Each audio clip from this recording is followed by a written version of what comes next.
सङ्गच्छध्वं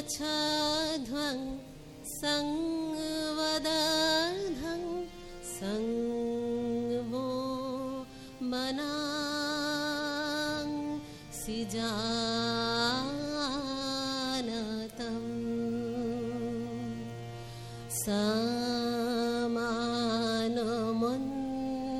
समानमन्त्रः समिति समानी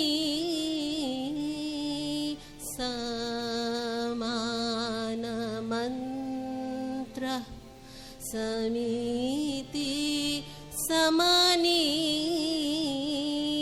समानं मनः सह चित्ता मेषा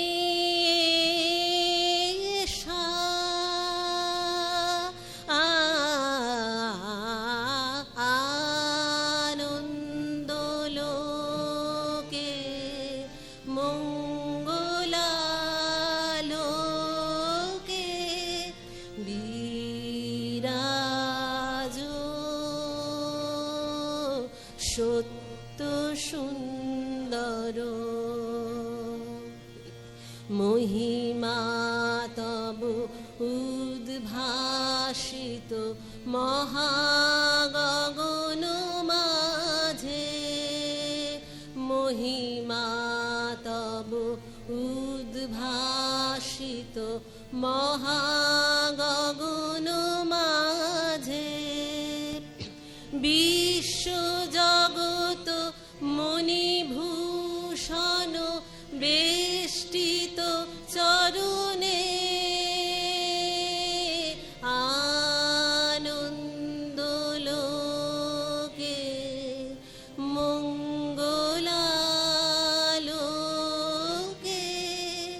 বিরাজো সত্য সুন্দর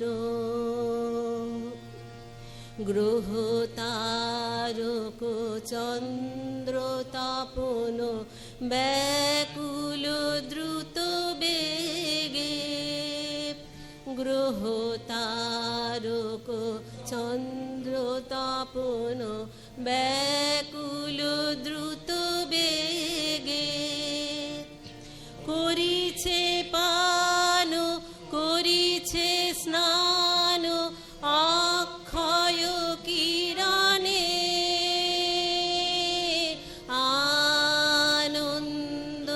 আনন্দলোকে মঙ্গলালোকে বিরাজো সত্য সুন্দর ধরণী পর ঝরে নির্ঝর মোহন মধুশোভা ধরণী পর ঝরে নির্ঝর মোহন মধুশোভা ফুল পল্লব গীত গন্ধ সুন্দর বরণে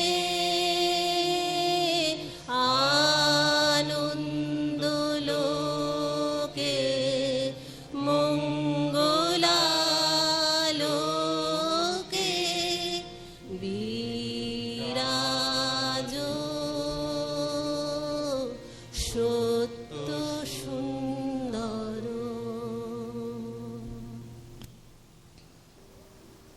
আমাদের যাত্রা হলো শুরু এখন, ওগো কর্ণধার তোমারে করি নমস্কার। এখন বাতাস ছুটুক তুফান উঠুক ফিরব না গো আর, তোমারে করি নমস্কার। আমরা দিয়ে তোমার জয়ধ্বনি বিপদ বাধা নাহি গণি, ওগো কর্ণধার এখন মাভই বলি ভাষাই তরি, দাও গো করি পার, তোমারে করি নমস্কার। নমস্কার সবাইকে, গোধূলির শুভেচ্ছা।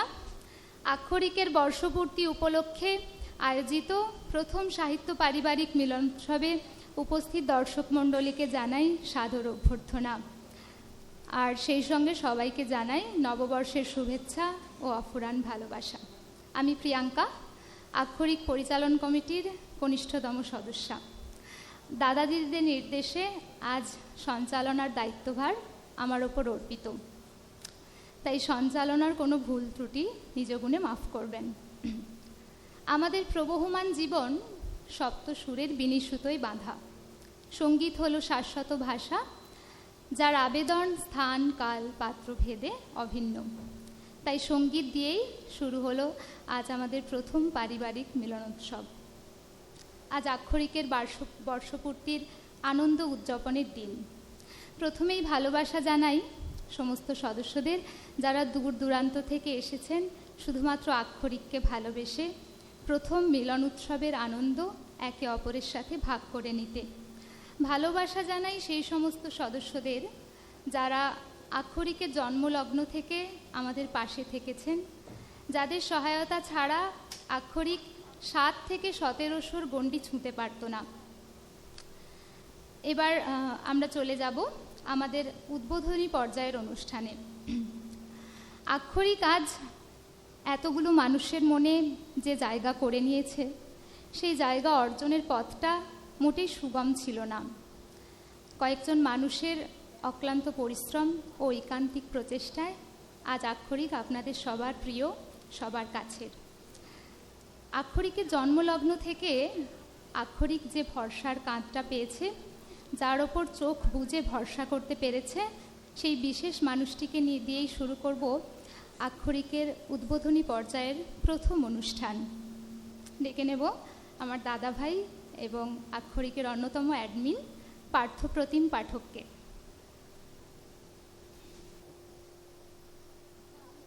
নমস্কার। আক্ষরিকের প্রথম সাহিত্য পারিবারিক মিলন উৎসবে উপস্থিত সদস্য বন্ধুদের জানাই সাদর আমন্ত্রণ। প্রকৃতপক্ষে বক্তৃতা দিতে আমি এখন উঠিনি। পরবর্তী বক্তারা, আমাদের বাগ্মী সংঘ নেত্রীরা আক্ষরিকের ব্যাপারে আপনাদের কাছে কিছু আলোকপাত করবেন। আমি মূলত বলতে গেলে একরকম জবরদস্তি করেই আমাকে মঞ্চে তুলে দিয়েছে আজকের সঞ্চালিকা, আমাদের সকলের অত্যন্ত স্নেহের পাত্রী প্রিয়াঙ্কা। তার দাবি আমার মুখ থেকে প্রিয়াঙ্কা এবং বলা বাহুল্য সকলে শুনতে চায় আক্ষরিকের আত্মপ্রকাশের প্রাথমিক বার্তাটা। কিন্তু কি বলবো এই আবেগঘন মুহূর্তে? আক্ষরিক তো শুধুমাত্র সাহিত্য চর্চার কোনো কাষ্ঠল কর্তব্য পালন নয়, এর সঙ্গে জড়িয়ে আছে আমাদের হৃদয়ের আবেগ, প্রাণের আকুতি, অন্তরের তাগিদ। আবেগের ভারে ভারাক্রান্ত হয়ে বাক্য যেখানে স্তব্ধ হয়ে যায়, হয়তো সেখান থেকেই জন্ম হয় কবিতার। তাই কবিতার ভাষাতেই আমি পৌঁছে দিতে চাই আমার একান্ত বার্তা। আমার নির্বাচন স্বরচিত সেই কবিতাটি, যার জন্ম ঠিক 1 বছর আগে একই দিনে আক্ষরিকের সঙ্গে, আক্ষরিকের জন্য এবং আক্ষরিকের আবেগে। কলম পূজায় ভাষার সেবায় পরম ব্রতের লক্ষণিক, স্বপ্ন রেখায় স্বাক্ষরিত আত্মপ্রকাশ আক্ষরিক। অন্তমনে ধুলায় ঢাকা স্বপ্নগুলো মেলুক পাখা, সাদায় কালোয় ভরুক পাতা, মুক্ত মনের সাক্ষ্য দিক। স্বপ্ন রেখায় স্বাক্ষরিত আত্মপ্রকাশ আক্ষরিক। এসো কবি ক্ষুদ্র বড়, কথক তুমি কলম ধরো, আপনারে উজাড় করো ভাব জগতের দার্শনিক। স্বপ্ন রেখায় স্বাক্ষরিত আত্মপ্রকাশ আক্ষরিক। অঙ্গীকারে ভাসিয়ে তরি, অক্ষরে হোক সাগর পাড়ি, আসুক ঝঞ্ঝা থামব নাকো, ইচ্ছে প্রাণে আন্তরিক। স্বপ্ন রেখায় স্বাক্ষরিত আত্মপ্রকাশ আক্ষরিক। নমস্কার। দাদাভাইকে অনেক ভালোবাসা। কথাই বলে, যার শেষ ভালো তার সব ভালো, কিন্তু এমন একটা আবৃত্তির পর বলতে ইচ্ছে করছে, যার শুরু ভালো তার সব ভালো। আমরা এবার চলে যাব উদ্বোধনী পর্যায়ের পরবর্তী অনুষ্ঠানে। আমাদের সদস্য বন্ধুদের অনেকের মনেই প্রশ্ন রয়েছে আক্ষরিকের সৃষ্টি নিয়ে, সৃষ্টির গল্প নিয়ে। কার মনে প্রথম এলো আক্ষরিক ফেসবুক সাহিত্য জগতে আসবে, এই সৃষ্টির গল্প নিয়ে অনেকে অনেক প্রশ্ন করেছেন। তার কিছুটা আমরা উত্তর দিয়েছি মুখোমুখি আক্ষরিক অনুষ্ঠানে। আজ তার বাকিটুকু শোনার দিন। আক্ষরিক নামের স্বপ্নটা প্রথম যার চোখে বোনা হয়েছিল, যে প্রথম দেখেছিল আক্ষরিক নামের সন্তান এই ভূপৃষ্ঠে আসবে, তার চোখেই প্রথম আক্ষরিকের স্বপ্ন বোনা। তো তার কণ্ঠেই আমরা শুনে নেব আক্ষরিক সৃষ্টির ইতিহাস। ডেকে নেব অ্যাডমিন নবমিতা বিশ্বাসকে।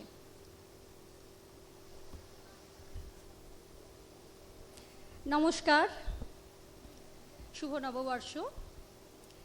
প্রথমেই সবাইকে সাদর অভ্যর্থনা জানাই সমগ্র আক্ষরিক পরিবারের পক্ষ থেকে। আজ আক্ষরিকের প্রথম মিলন উৎসব, পয়লা বৈশাখ। আমাদের 1 বছর পূর্ণ হলো আক্ষরিকের আত্মপ্রকাশের। তো সেই উপলক্ষেই আজকের এই মিলন উৎসব। আপনারা সবাই যে এসেছেন, আপনাদের আন্তরিকতা, আপনাদের উৎসাহ, এর জন্য আমরা সত্যি অভিভূত, আমরা আক্ষরিক পরিবার। আজকে আমি আক্ষরিকের সৃষ্টি সম্পর্কে যেরকম প্রিয়াঙ্কা বলল, আমার ভাবনার 2-1টা কথা বলবো। আমরা ফেসবুকে অনেকেই লেখালেখি করি, সেই সূত্রে বিভিন্ন গ্রুপের সাথে আমরা সবাই যুক্ত আছি, আমিও আছি সেরকম। তো আমার একটা ভাবনা আসে কিছুদিন, অভিজ্ঞতাটা কিছুদিন এই ফেসবুক সাহিত্য জগতের সঙ্গে জুড়ে থাকার পর আমার একটা জিনিস মনে হলো, আমরা যারা লেখালেখি করি, একটা লেখার পিছনে আমাদের অনেক ভালোবাসা থাকে, অনেক ইমোশন থাকে, অনেক সময়, অনেক পরিশ্রম, অনেক কিছুই থাকে। সেই সৃষ্টিটা আমাদের কাছে সন্তান তুল্য। তো আমরা চাই যখন আমরা সেটা সবার সামনে প্রকাশিত করি, মানুষের সামনে যখন আমাদের সৃষ্টিটাকে তুলে ধরি, সেটা সম্পর্কে আমরা 2-1টা কথা শুনতে চাই। শুধু দারুণ, অসাধারণ, চমৎকার এই বিশেষণগুলো বোধহয় আমাদের সম্পূর্ণ খুশি করতে পারে না। তো সেখান থেকেই আমার একটা মনে হয় যে যদি এরকম একটা সাহিত্যের পরিসর আমরা তৈরি করতে পারি, যেখানে শুধুমাত্র সাহিত্যিক ব্যক্তি মানুষটা নয়, সাহিত্য তার সৃষ্টি এবং পাঠক এই দুজনের একটা মেলবন্ধন, সাহিত্যপ্রেমী এবং সাহিত্য, এই দুটোর মধ্যে যদি একটা মেলবন্ধন গড়ে তোলা যায়, একটা সম্পর্ক গড়ে তোলা যায়, যেখানে একজন মানুষ তিনি লেখকের বন্ধু হন বা না হন, বন্ধু হন বা শত্রু হন, সেই ব্যক্তি মানুষটার প্রতি তার কোনো দায়বদ্ধতা থাকবে না। তার দায়বদ্ধতা থাকবে শুধু লেখাটির প্রতি। লেখাটা পড়ে কেমন লাগলো সে সম্পর্কে 2-1টা কথা, কেন ভালো লাগলো অথবা কেন লাগলো না, অথবা কি হলে লেখাটা আরও উন্নত হতে পারত, এই আলোচনাগুলোর একটা পরিসর আমি করতে চেয়েছিলাম। সেখান থেকেই, এই ভাবনাটা থেকেই আমার আক্ষরিকের ভাবনাটা মাথায় আসে এবং আমি আমার বন্ধুদের সঙ্গে বিষয়টা নিয়ে আলোচনা করি। সেখানে আমার অত্যন্ত কাছে 2জন বন্ধু, রূপা মুখার্জি এবং পার্থপ্রতিম পাঠক, এরা আমার ভাবনার সঙ্গে সহমত হন এবং আমাকে সাহস যোগায়, আমার পাশে থাকার আশ্বাস দেয়। তারপরেই তারই ফলশ্রুতি এই আক্ষরিক। আমরা চেষ্টা করি, আপনারা যারা আক্ষরিকের সঙ্গে আছেন, নিয়মিত যারা আক্ষরিকে আছেন, তারা জানেন আমরা কিন্তু লেখাগুলো পড়ি এবং সাধ্যমতো আমরা মন্তব্য করার চেষ্টা করি। তো আমাদের প্রত্যাশা এটাই আপনাদের কাছ থেকেও, যে আপনারাও পরস্পর লেখা পড়ুন, পাঠক এবং লেখক দুজনদেরই আমি বলবো, আপনারা লেখা পড়ুন, আপনাদের মতামত জানান, নিরপেক্ষভাবে মতামত জানান। আমরা তো গুটিকয় মানুষ, আমরা নিরন্তর এই চেষ্টাটা করেই চলেছি, কিন্তু গ্রুপ বাড়ছে, সদস্য সংখ্যা বাড়ছে, আমাদের একার পক্ষে সম্ভব নয়, 10-12 মানুষের পক্ষে সম্ভব নয়। অনেক সময় হয়, অনেক দেরি হয়ে যায় অনেক লেখার মন্তব্য করতে। অনেকে জিজ্ঞেস করেন যে এই লেখাটায় কোনো ফিডব্যাক পেলাম না আপনাদের, তাদেরও একটা আস্থা তৈরি হয়েছে আমাদের উপর, সেটা আমরা বুঝি এবং আমরা সাধ্যমতো সেটা চেষ্টা করি। আপনাদের কাছেও আমার আবদার এটাই থাকবে যে আপনারা আমাদের সহযোগিতা করুন। অবশ্যই আপনাদের সহযোগিতা আছে আমাদের সঙ্গে, না হলে আমরা এতদূর আসতে পারতাম না। এই অল্প সময়ের মধ্যে আমরা প্রায় 1700 সদস্য সংখ্যার একটা ক্রমবর্ধিষ্ণু পরিবার। এটা আপনাদের সাহায্য ছাড়া, আপনাদের সহযোগিতা ছাড়া, আপনাদের ভালোবাসা ছাড়া হতো না। তো এভাবেই আপনারা আমাদের সঙ্গে থাকুন। হ্যাঁ, আরও একটা কথা, আক্ষরিক সম্পর্কে কিছু মানুষের ছোট ছোট অভিযোগ আছে, আমরা নাকি ভীষণ নিয়মটাকে বেশি গুরুত্ব দিই, আমরা নাকি বড্ড বেশি নিয়মের জালে মানুষকে জড়াই, এটা একটা অভিযোগ আছে। তো আমরা আমাদের কথা বলতে পারি যে আমাদের একটা সুনির্দিষ্ট লক্ষ্য আছে। আমরা মনে করি কোনো সুন্দর একটা জিনিস গড়তে গেলে, একটা সুনির্দিষ্ট জায়গায় পৌঁছতে গেলে পথ চলাটা সুশৃঙ্খল হওয়া প্রয়োজন। বিশৃঙ্খলভাবে, এলোমেলোভাবে, অগোছালোভাবে কখনো কোনো সুনির্দিষ্ট জায়গায় পৌঁছানো যায় না। আমরা কৌলিন্যে বিশ্বাস করি, আধুনিকতা এবং সনাতনী দুটোর মেলবন্ধনে আমরা বিশ্বাস করি। সেই জন্যই আমাদের কিছু শৃঙ্খলা আছে, নিয়মানুবর্তিতা আছে।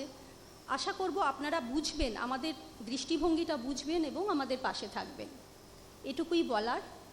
আপনারা যেভাবে সঙ্গে আছেন, আমাদের আক্ষরিক যাপনে যেভাবে আপনাদের সাড়া পেয়েছি, আপনারা এত সুন্দর করে আক্ষরিককে ভালোবেসে আপনারা লেখা দিয়েছেন, আমরা সত্যিই আপনাদের লেখা পেয়ে অভিভূত। ধন্যবাদ জানাবো না, অশেষ কৃতজ্ঞতা, অশেষ ভালোবাসা জানাই। এভাবেই আমাদের সঙ্গে থাকুন। যাই হোক, আজ আর আমার বক্তব্য বেশিক্ষণ দীর্ঘায়িত করব না। আমার পরে আক্ষরিকের আরও বর্তমান এবং ভবিষ্যৎ পরিকল্পনা নিয়ে আমার সহকর্মী বন্ধুরা, শর্মিষ্ঠা, ইলোরা, ওরা কিছু বলবে। তারপর আছে আমাদের সাংস্কৃতিক অনুষ্ঠান, তারপর আছে আমাদের বিশেষ আকর্ষণ শ্রুতি নাটক মৌন ত্রিকোণ। তো আপনারা সঙ্গে থাকুন। নমস্কার।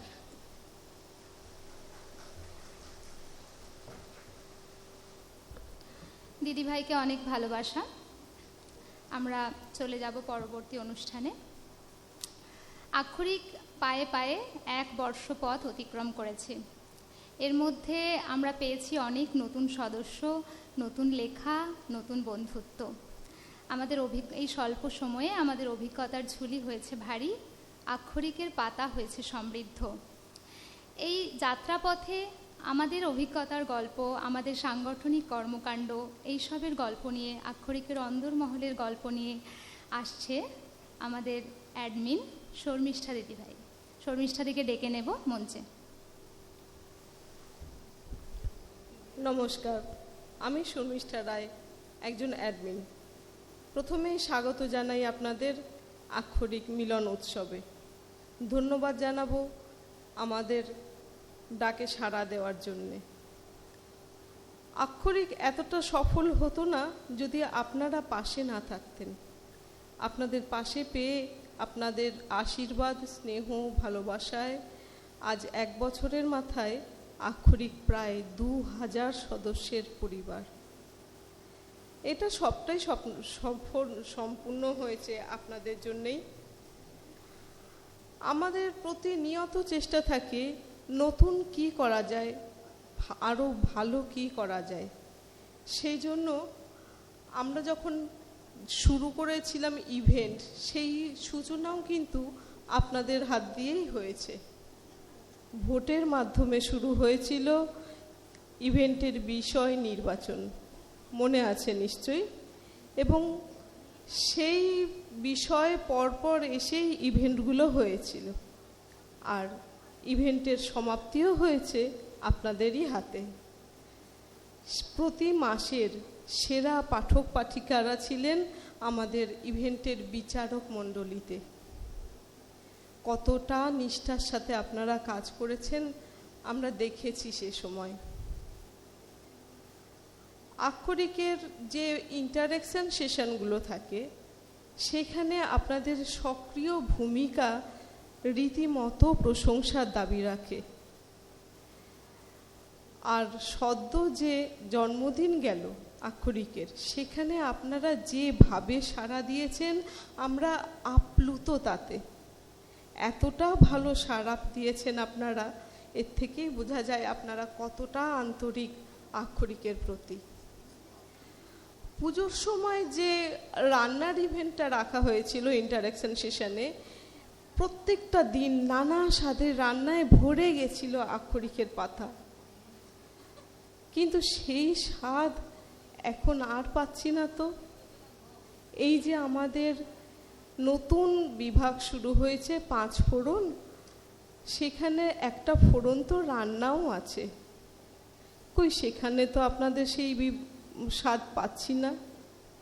কেন বঞ্চিত হচ্ছি আমরা সেখান থেকে? যদি আপনাদের এই নিয়ে কিছু বলার থাকে, কোনো অভিযোগ থাকে, সরাসরি জানান না আমাদের আক্ষরিক মুক্তাঙ্গনে। এই পরিসরে আমরা সবাই সরাসরি কথা বলি, আলোচনা হোক আপনাদের সাথে আমাদের একদম মুখোমুখি। আমাদের নতুন পরিকল্পনা, আমাদের আগের কোনো কাজের ভুল হয়ে থাকলে নিঃসংকোচে জানান আমাদের। আর নতুন পরিকল্পনা, নতুন ভাবনা আসুক না আপনাদের কাছ থেকে আক্ষরিক মুক্তাঙ্গনে। আমরাও চেষ্টা করব ভবিষ্যতে আপনাদের সেই পরিকল্পনা বাস্তবায়িত করতে। সবাইকে নিয়েই তো আক্ষরিক।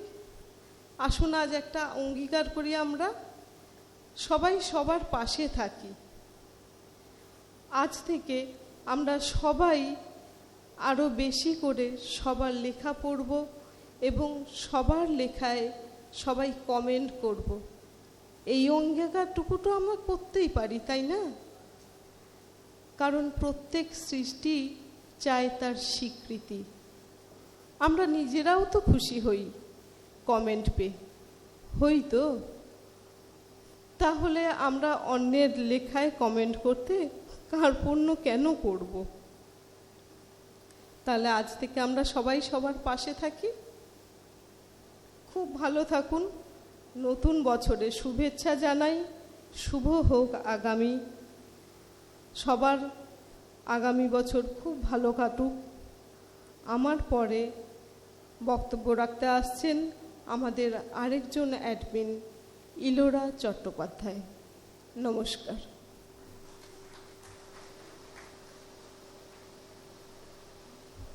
ভালোবাসা জানাই দিদিভাইকে। আপনারা জানেন প্রায় মাস তিনেক আগে আমাদের এই পারিবারিক মিলন উৎসবটা হওয়ার কথা ছিল, কিন্তু কোভিড পরিস্থিতিতে আমরা সেই মিলন উৎসব স্থগিত রাখতে বাধ্য হই। তখন পরিকল্পনাটা যখন শেষ মুহূর্তে এসে বিফলে গেল, আমাদের সবার খুব মন খারাপ। তখন একমাত্র শর্মিষ্ঠা দি লাস্ট মিনিট অবধি বলেছিল এই অনুষ্ঠানটা কোনোভাবে করা যায় না। শেষ মুহূর্ত অবধি কনফিডেন্টলি বলছিল যে প্রোগ্রামটা আমরা করব।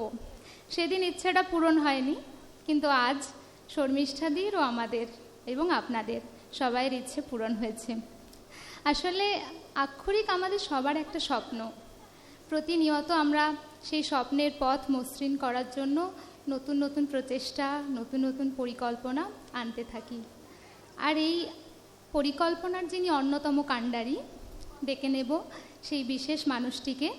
আক্ষরিক ভবিষ্যতে কি করবে, কোন জায়গায় যাবে, আক্ষরিকের ভবিষ্যৎ পরিকল্পনা কি, এগুলো জেনে নেব আমাদের প্রিয় অ্যাডমিন ইলোরা চট্টোপাধ্যায়ের থেকে।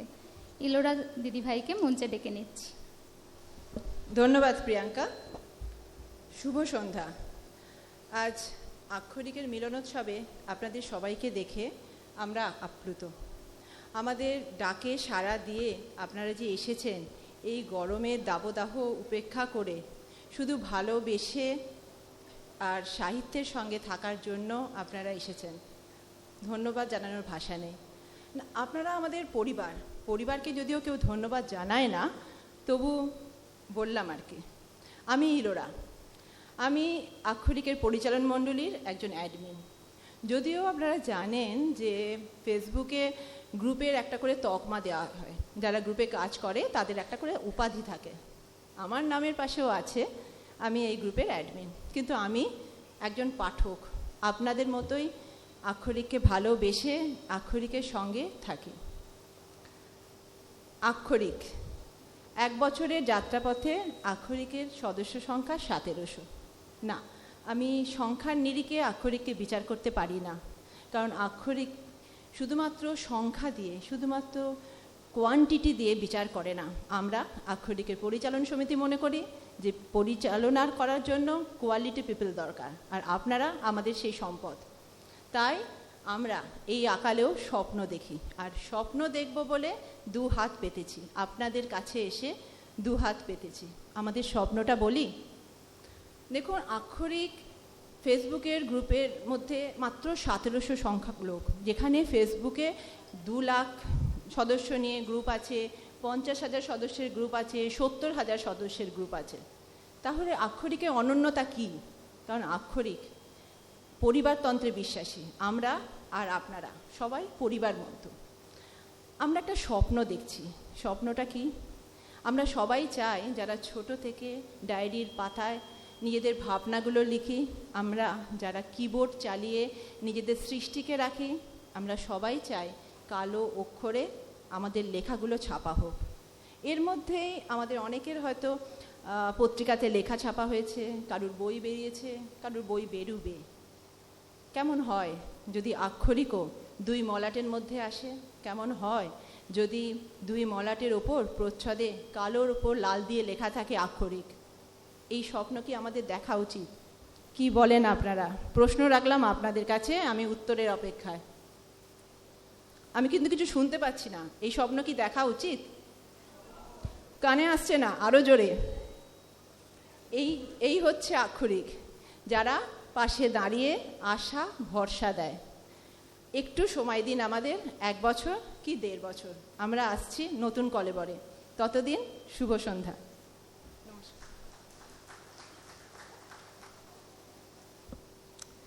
অনেক ভালোবাসা দিদিভাইকে। আপাতত উদ্বোধনী পর্যায়ের অনুষ্ঠান এখানেই শেষ। আমরা চলে যাব পরবর্তী পর্যায়ের সাংস্কৃতিক অনুষ্ঠানে।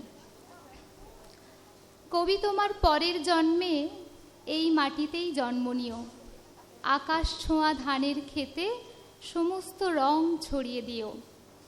বুঝতেই পারছেন কার কথা বলছি, যার প্রতিটি কবিতা শব্দের রং ছড়িয়ে যায় আক্ষরিকের পাতায় পাতায়, যার প্রতিটি শব্দ ভাবনাদের বাধ্য করে অনুভূতির গহীনে ডুব দিতে। শুধু কবিতা নয়, গদ্য নয়, কমেন্ট বক্সেও যার কাব্যের ছোঁয়া আপনারা প্রায় সবাই পেয়েছেন। হ্যাঁ, সেই বিশেষ মানুষটিকেই ডেকে নেব স্বরচিত কবিতা পাঠের জন্য। ডেকে নিচ্ছি আমাদের অ্যাডমিন সুমিতলাল চৌধুরীকে। শুভ সন্ধ্যা। আমি সুমিতলাল চৌধুরী। আপনাদের শুভ নববর্ষ বলে আমার স্বরচিত কবিতা একদিন সব ঠিক হয়ে যাবে পাঠ করে শোনাচ্ছি।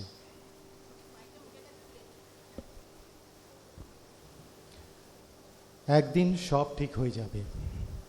শান্ত সকাল ঘুম ভাঙাবে যত্নে, কুয়াশা জড়ানো রোদ আড়াআড়ি লুটোবে গায়ে, মাখা থাকবে সুর পাখিদের প্রশ্নে। একদিন সব ঠিক হয়ে যাবে। একদিন সব ঠিক হয়ে যাবে। বৃষ্টি স্নাত দিনে স্মৃতি জড়াবে বেতার, গল্পের বই শীত ঘুম থেকে উঠবে জেগে, উঠবে হাতে ফের তরুণ গিটার। একদিন সব ঠিক হয়ে যাবে। একদিন সব ঠিক হয়ে যাবে। বন্ধুদের খোঁজে চষব কলেজ মাঠ, বিকেল ছায়ায় রঙের রকমারি, সন্ধ্যা পেরিয়ে নিশ্চিন্তে বাড়ি ফিরতে রাত। একদিন সব ঠিক হয়ে যাবে। একদিন সব ঠিক হয়ে যাবে। ছাদের ওপর চলবে ঘুড়ির প্যাঁচ, টবে ফোটা কবিতার পাড়ব ফুল, দুপুর গলি সাজাবে ক্রিকেট ম্যাচ। একদিন সব ঠিক হয়ে যাবে। একদিন সব ঠিক হয়ে যাবে। জীবন তাকাবে সম্মানে হাসি মুখে, কেউ করবে না অভিযোগে চিৎকার। আঁকবো ছবি জল রঙে মহাসুখে। একদিন সব ঠিক হয়ে যাবে। একদিন সব ঠিক হয়ে যাবে। ঘড়ির শাসন মেনে উঠতে হবে না আর, আগলে রাখবে পুরো ঘুমের চাদর, অথই জলে জলে ডুবুক যতই না সংসার। একদিন সব ঠিক হয়ে যাবে। ধন্যবাদ।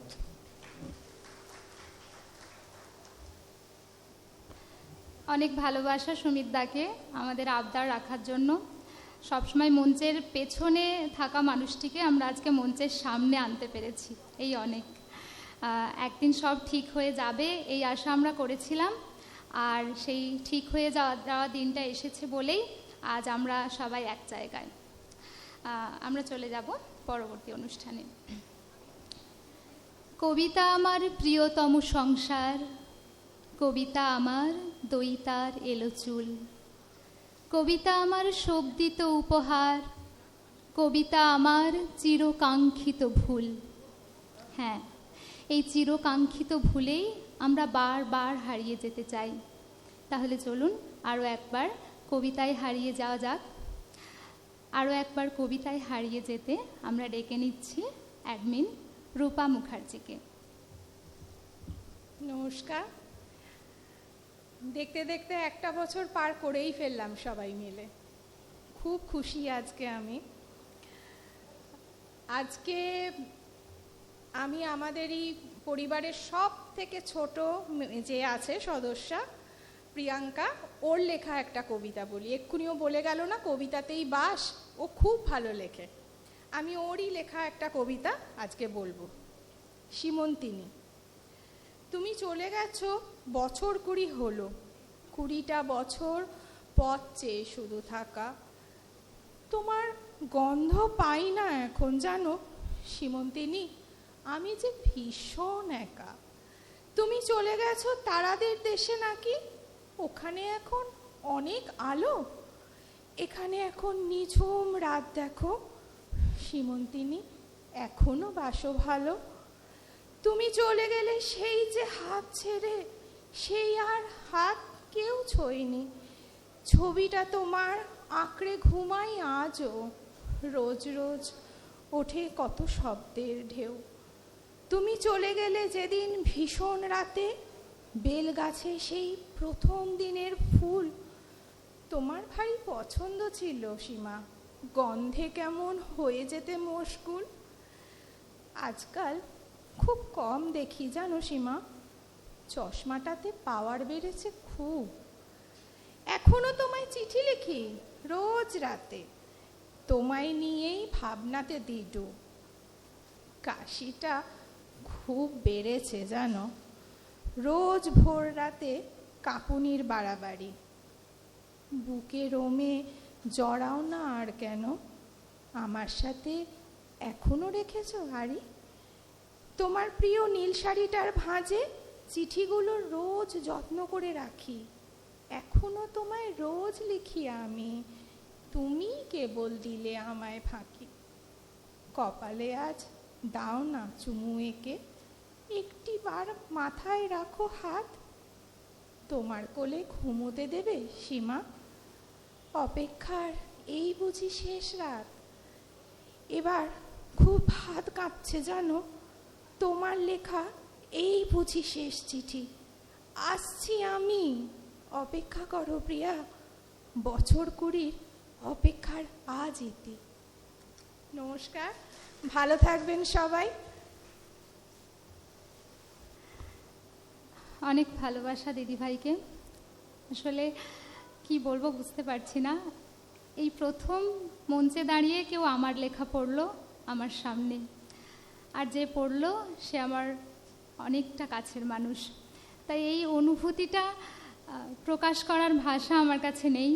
শুধু বলছি অনেকটা ভালোবাসা দিলাম, এইভাবে তোমাদের বাঁধনে বেঁধে রেখো। চলে যাব পরবর্তী অনুষ্ঠানে। এই পৃথিবীর বিরাট খাতায় পাঠ্য যেসব পাতায় পাতায়, শিখছি সেসব কৌতূহলে, নেই দ্বিধালেশ মাত্র। এবার মঞ্চে যাকে ডেকে নেব তার থেকে পেয়েছি সহজ হওয়ার শিক্ষা। এই জটিল পৃথিবীতে মানুষ যে এত সহজ হয় সেটা লিপিদির সান্নিধ্যে না এলে বুঝতেই পারতাম না। মঞ্চে ডেকে নেব স্বরচিত কবিতা পাঠের জন্য মডারেটর লিপি বসুকে। নমস্কার, শুভ সন্ধ্যা। আমি কবি জয় গোস্বামীর মেঘবালিকার জন্য রূপকথা বলছি। আমি যখন ছোট ছিলাম খেলতে যেতাম মেঘের দলে। একদিন এক মেঘবালিকা প্রশ্ন করলো কৌতূহলে, এই ছেলেটা নাম কি রে তোর? আমি বললাম ফুসমন্তর। মেঘবালিকা রেগেই আগুন, মিথ্যে কথা, নাম কি অমন হয় কখনো? আমি বললাম নিশ্চয়ই হয়, আগে আমার গল্প শোনো। সে বলল শুনবো না যা, সেই তো রানী, সেই তো রাজা, সেই তো একই ঢাল তলোয়ার, সেই তো একই রাজার কুমার পক্ষীরাজে। শুনবো না, ওসব বাজে। আমি বললাম, তোমার জন্যে নতুন করে লিখবো তবে। সে বলল, সত্যি লিখবি? বেশ, তাহলে মস্ত করে লিখতে হবে, মনে থাকবে, লিখেই কিন্তু আমায় দিবি। আমি বললাম, তোমার জন্য লিখতে পারি এক পৃথিবী। লিখতে লিখতে লেখা যখন সবে মাত্র 2-4 পাতা, হঠাৎ তখন ভূত চাপলো আমার মাথায়। খুঁজতে খুঁজতে চলে গেলাম ছোটবেলার মেঘের মাঠে। গিয়েই দেখি চেনা মুখ তো একটিও নেই এ তল্লাটে। একজনকে মনে হলো ওরই মধ্যে অন্যরকম। এগিয়ে গিয়েই বলি তাকে, তুমি কি সেই মেঘবালিকা? তুমি কি সেই? সে বলেছে, মনে তো নেই, আমারও সব মনে তো নেই। আমি বললাম, তুমি আমায় লেখার কথা বলেছিলে। সে বলল, সঙ্গে আছে, ভাসিয়ে দাও গায়ের ছিলে। আর হ্যাঁ শোনো, এখন আমি মেঘ নই আর, সবাই এখন বৃষ্টি বলে ডাকে আমায়। বলেই হঠাৎ এক পশলায় চুল থেকে নখ আমায় পুরো ভিজিয়ে দিয়ে অন্য অন্য বৃষ্টি বাদল সঙ্গে নিয়ে মিলিয়ে গেল খরস্রোতায়, মিলিয়ে গেল দূরে কোথায়, দূরে দূরে। বৃষ্টি বলে ডাকে আমায়, বৃষ্টি বলে ডাকে আমায়। আপন মনে বলতে বলতে আমি কেবল বসে রইলাম ভিজে একসা কাপড় জামায়। গাছের তলায় বসে রইলাম, বৃষ্টি নাকি মেঘের জন্য। এমন সময় অন্য একটি বৃষ্টি আমায় চিনতে পেরে বলল, তাতে মন খারাপের কি হয়েছে? যাও, ফিরে যাও, লেখো আবার। এখন পুরো বর্ষা চলছে, তাই আমরা সবাই এখন নানান দেশে ভীষণ ব্যস্ত। তুমিও যাও, মন দাওগে তোমার কাজে। বর্ষা থেকে ফিরেই আমরা নিজেই যাব তোমার কাছে। এক পৃথিবী লিখব আমি, এক পৃথিবী লিখব বলে ঘর ছেড়ে সেই বেরিয়ে গেলাম। ঘর ছেড়ে সেই ঘর বাঁধলাম গহন বনে। সঙ্গী শুধু কাগজ কলম, একাই থাকবো, একাই দুটো ফুটিয়ে খাবো। 2-1 মুঠো ধুলো বালি যখন যারা আসবে মনে তাদের লিখব, লিখেই যাব। এক পৃথিবীর 100 রকম স্বপ্ন দেখার সাধ্য থাকবে যে রূপকথার, সেই রূপকথা আমার একার। ঘাড় গুজে দিন লিখতে লিখতে, ঘাড় গুজে রাত লিখতে লিখতে, মুছেছে দিন মুছেছে রাত। যখন আমার লেখবার হাত অসাড় হলো, মনে পড়লো সাল কি তারিখ, বছর কি মাস, সেসব হিসেব আর ধরিনি। লেখার দিকে তাকিয়ে দেখি এক পৃথিবী লিখব বলে একটা খাতাও শেষ করিনি। সঙ্গে সঙ্গে ঝমঝমিয়ে বৃষ্টি এলো খাতার উপর, আজীবনের লেখার উপর। বৃষ্টি এলো এই অরণ্যে, বাইরে তখন গাছের নিচে নাচছে ময়ূর আনন্দিত। এ গাছ ও গাছ উড়ছে পাখি, বলছে পাখি এই অরণ্যে কবির জন্যে আমরা থাকি। বলছে ওরা কবির জন্যে আমরা কোথাও, আমরা কোথাও, আমরা কোথাও হার মানিনি। কবি তখন কুটির থেকে তাকিয়ে আছে অনেক দূরে, বনের পরে, মাঠের পরে, নদীর পরে, সেই যেখানে সারা জীবন বৃষ্টি পড়ে। বৃষ্টি পড়ে সেই যেখানে কেউ যায়নি, কেউ যায় না কোনো দিনই। আজ সে কবি দেখতে পাচ্ছে সেই দেশে সেই ঝর্ণা তলায় এদিক ওদিক ছুটে বেড়ায় সোনায় মোড়া মেঘ হরিণী, কিশোর বেলার সেই হরিণী। নমস্কার।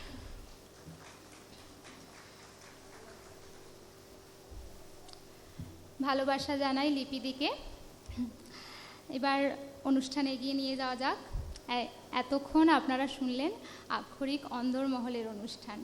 এবার আমরা চলে যাব তাদের অনুষ্ঠানে, যাদের লেখা আমরা পড়েছি আক্ষরিকের ওয়ালে, যাদের পাঠ আমরা শুনেছি আক্ষরিকের 5 ফোড়ন সেকশানে।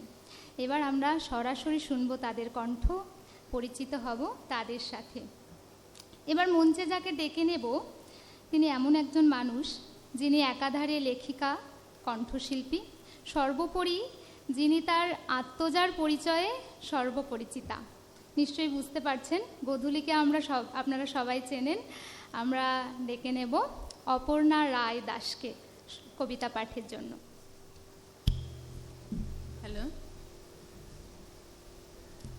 Hello check. নমস্কার সমস্ত আক্ষরিকবাসীকে আমার তরফ থেকে আন্তরিক অভিনন্দন, শুভ নববর্ষের শুভেচ্ছা। আমি ভীষণই খুশি যে আজকে আমি আক্ষরিকের মিলন উৎসবে একটি আবৃত্তি করছি। যার লেখা কবিতা আবৃত্তি করছি তাকেও আপনারা সবাই চেনেন। তার লেখা মানেই রাজশ্রী, যদিও আমি রাজশ্রী পাঠ করছি না, আমি একটু অন্য রকমের একটা কবিতা আবৃত্তি করছি। কবি সুব্রত হালদারের লেখা নষ্ট ভ্রূণের বয়ানে। একটা স্বপ্নময় ডিম্বাণুর সাথে মিলিত হবার জন্য এক্স আর ওয়াই ক্রোমোজোমের শুক্রাণুগুলোর সে কি আকুলি বিকুলি লড়াই। অবশেষে এক্সের জিত, যদিও এই জয়ের পেছনে আমার মায়ের কোনো হাত ছিল না। নিষিক্ত ডিমের গভীরে আগামীর আলো নিয়ে আমি এগিয়ে চললাম মাতৃগর্ভের নিরাপদ আশ্রয়ে। আকাশে তখন মোমচাঁদ গলে গলে পড়ছিল, অজস্র নক্ষত্রের মাঝে উকি মারছিল সপ্তর্ষি মণ্ডল। আমার মা হঠাৎ স্বপ্নে দেখল একটা স্বর্গীয় আলো এসে মিশে গেল তার শরীরে। আর ঠিক তখনই ঠাকুরঘর থেকে বালগোপাল নাড়ু চেয়ে বসল। চমকে উঠে ঘুম ভেঙে গেল মায়ের। অবাক করা ঘোরের মধ্যে ভাবতে লাগলো, এবার বোধহয় গুরুদেবের আশীর্বাদ ফলেই গেল। প্রথমটা মেয়ে, এবার একটা ছেলে হবেই। ঠাম্মার কথা, মেয়ে তো পরের ঘরে যাবে, আমার বংশে বাতি দেবে কে? তাই এবার একটা নাতি চাই। বাবার কথা, এত কষ্টের কামাই সব কি নিয়ে যাবে জামাই? তাই এবার ছেলেই চাই। কিন্তু ছেলে তো আর চাইলেই মেলে না। অবশেষে গুরুদেবের সাথে অনেক সলা পরামর্শ করে মায়ের তাবিজ কবজ ধারণ, বারব্রত পালন, তিথি নক্ষত্র ধরে মিলন চলতেই থাকলো। কয়েকদিন পরেই আমার অস্তিত্ব টের পাওয়া গেল মায়ের শরীরে। গুরুদেবের আশীর্বাদ আর মায়ের অদ্ভুত স্বপ্নে সবাই ধরেই নিল যে এবার বংশপ্রদীপ হতে স্বয়ং গোপাল আসছেন। বাড়িতে খুশির উৎসব লেগে গেল। দাদাইয়ের হাঁপের টান, ঠাম্মার হাঁটুর ব্যথা সব কমে গেল। মায়ের আদর যত্ন অনেক বেড়ে গেল। একটু একটু করে দিন এগোচ্ছিল ভালোই ছিলাম, কিন্তু সুখ সইল না। এবার আমার স্মার্ট বাবা তার ডাক্তার বন্ধুর সাহায্যে জেনে গেল যে আমি তাদের কাঙ্ক্ষিত লিঙ্গের সন্তান নই। ব্যাস, বাড়িতে সে কি তুমুল ঝগড়া। মা কাঁদছিল আর আমি ভয়ে কুকড়ে কুকড়ে যাচ্ছিলাম। তারপর এক সময় সব চুপচাপ। কখন যে ঘুমিয়ে পড়েছিলাম আজ আর মনে নেই। সে ঘুম আর আমার ভাঙেনি। এখন আমি অন্য মেডিকেল বজ্রের সাথে পড়ে থাকা নিছক মাংসপিণ্ড ছাড়া আর কিচ্ছু নয়। না, আগামী আদমশুমারিতে আমি আর কোনো সংখ্যা হব না পুরুষ নারীর আনুপাতিক হিসেবে। রক্ষকই যেখানে ভক্ষক, সেখানে এই আমার মতো কোটি কোটি কন্যা ভ্রূণের হারিয়ে যাওয়া নিয়ে কোনো থানা পুলিশ হবে না, মিডিয়াও ঠেকুর তুলবে না। একদিন রাতে দেখলাম আমার মায়ের চোখে জল। অন্ধকারে ঠিক ঠাহর করতে পারলাম না, সেটা আমাকে মেরে ফেলার অপরাধ বোধে নাকি পুত্র সন্তান জন্ম দিতে না পারার ব্যর্থতায়। আর আমিও কি বোকা, ভেবেছিলাম মায়ের কোলে শুয়ে নতুন পৃথিবীর আলো দেখব। বুঝতেই পারিনি মায়ের গর্ভের প্রাচীরের আড়ালো আর সব কন্যাভ্রূণের জন্য নিরাপদ নয়। যতই মেয়েরা হাসি মুখে কাঁধে তুলে নিক ঘরে বাইরের কিংবা আগামী প্রজন্মের দায়, যতই মহাকাশে যাক কল্পনা চাওলা, সেবার প্রতিমূর্তি হোক মাদার টেরেসা, বিজ্ঞানে আলো জ্বালাক মাদাম কুরি, এভারেস্টের চূড়ায় পতাকা ওড়াক বাচেন্দ্রী পাল, মাতৃরূপে পূজিতা হন দেবী দুর্গা। এখনো গর্ভের অন্ধকারে অকালে প্রতিদিন শয়ে শয়ে দুর্গার বিজয়া দশমী হয়। তারার দেশে হারিয়ে যাবার আগে একবার মায়েদের ঠাকুর ঘরে বালগোপালের মুখোমুখি হলাম। ঈশ্বর, তুমি নাকি সৃষ্টিকর্তা, সর্বশক্তিমান, তবে কেন এ হত্যা, কেন এ অনাচার, কেন এ অপমান? ঈশ্বর, তুমি নাকি পালনকর্তা, তবে এ পাপের দায় তোমাতেও বর্তায়। ঈশ্বর, আজ কোনো অভিযোগ নয়, শুধু প্রার্থনা একটাই, এ সৃষ্টি যদি হয় তোমার একান্ত প্রিয়, তবে পারলে সবার একটু শুভ বুদ্ধি দিও। ধন্যবাদ। সবাই খুব ভালো থাকবেন, আক্ষরিকের সঙ্গে থাকবেন। অনেক ভালোবাসা অপর্ণা দিদিভাইকে। কবি এবং পাঠকের একটি অনবদ্য যুগলবন্দি আমরা শুনলাম। কবিতাটি ছাপ ফেলে গেল মনে, আমরা স্তব্ধ হলাম। চারিদিকটা উন্নত হলেও এখনও মূল্যবোধ সেই তলানিতে, আমরা এখনও সেই প্রাচীনতায়, সেই আদিমতায়। যাই হোক, পরবর্তী অনুষ্ঠানে চলে যাব।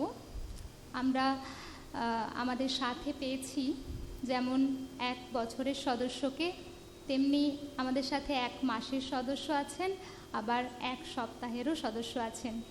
একদমই নতুন একজন সদস্য, যার সাথে আপনাদের এখনও পরিচয় হয়নি, সেরকম একজন সদস্যকে ডেকে নেব কবিতা পাঠের জন্য। ডেকে নিচ্ছি অদিতি দত্তকে কবিতা পাঠের জন্য।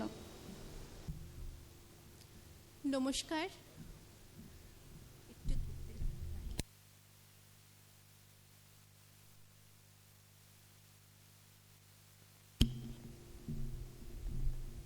খুব ভালো লাগছে এখানে এসে, যদিও বেশিক্ষণ আগে আসিনি, তাও মানে আপনাদের অনুষ্ঠানটা দেখে খুব ভালো লাগছে যে খুব সুন্দরভাবে সঞ্চালনাটা হচ্ছে, এবং যারা যারা এখানে প্রতিযোগী মানে পার্টিসিপেন্টস হিসেবে এসেছেন তাদেরও উপস্থাপনা ভীষণ ভালো লেগেছে।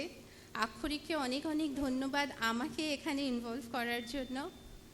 আমি নিজের লেখাই একটা কবিতা পড়ছি, দেখুন কেমন লাগে। ঘটোৎকোচ। হিড়িম্বা পুত্র আমি, জন্ম কাময়াকায়, উৎকচ্ছ মস্তক মোর, রাক্ষস কুলজাত। ব্যাসদেব বলেছেন চন্দ্রবংশ মোর, আমি বলি মাতো হিড়িম্বার বটবৃক্ষে আশ্রয়, পূর্ণতা আমার অস্তিত্বের। বংশ নাহি জানি নাহি মানি, জানি শুধু স্নেহ, তাও হিড়িম্বার স্তন থেকে বয়। জানি সরলতা, সেও মাতৃত্বের ছায়। জানি শিক্ষা শাসন, সবই মায়ের আশ্রয়। ক্ষত্রিয় গোত্র নাহি মোর, শুনেছি পাণ্ডব পুত্র ভীম পিতামোর। আজ গোত্র দিলেম নিজেরে, মাতৃগোত্রে গোত্রিত আমি। ঘটোৎকোচ নাম, কুরুক্ষেত্রের যুদ্ধভূমি, হলো মোর পূর্ণতার ধাম। চাহি না খ্যাতি, চাই না ঐশ্বর্য, চাই না রাজা হতে, চাই না রাজত্ব, চাই না কোনো বিদ্বান পিতা, চাই না হতে বীর। এ দয়াময়ী দিও একটি বর, তোমারই গর্ভে ধারণ করো যত জন্ম পাই। মাতো তোমারই চরণে জন্ম জন্মান্তরের ঠাই। ধন্যবাদ। অনেক ধন্যবাদ অদিতি দত্তকে। অসাধারণ একটি আবৃত্তি আমরা শুনলাম।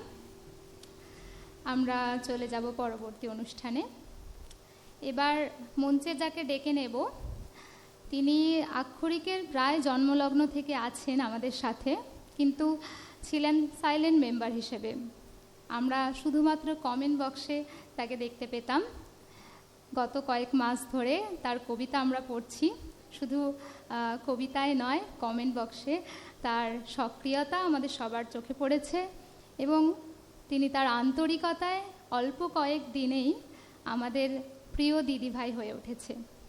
এবার মঞ্চে ডেকে নেব কবিতা পাঠের জন্য মুনমুন চক্রবর্তীকে। নমস্কার, শুভ সন্ধ্যা বন্ধুরা। নিজের লেখা কবিতা পাঠ করছি না, কারণ ওটা আমি আক্ষরিকের পাঁচফোড়নেই করে আপনাদের শোনাবো। এখন আমার প্রিয় কবি কৃষ্ণা বসুর লেখা একটি কবিতা পাঠ করছি। কবিতার প্রেক্ষাপট সম্পর্কে একটু বলে নিই। মেয়েটি একজন মেয়ের অপেক্ষায় আছে যে তাকে তার প্রেমের সাগর ভাত ধরে পার করে তার নির্দিষ্ট একটা কাঙ্ক্ষিত গন্তব্যে পৌঁছে দেবে। মা কিন্তু তাকে বারংবার সাবধান করছে, বাস্তববাদী মা তাকে সচেতন করতে চায়, কিন্তু মেয়ের চোখে তো রঙিন চশমা লাগানো আছে, রঙিন দুনিয়াকে সে দেখছে, মায়ের কথা সে শুনতে রাজি নয়। এসব নিয়েই কবিতা মা আর মেয়ের সংলাপ। যেমন দেখো পৃথিবীটাকে, পৃথিবী ঠিক ততটা নয় সোজা। এই তো শুরু, এখন থেকেই শুরু আমার খোঁজা।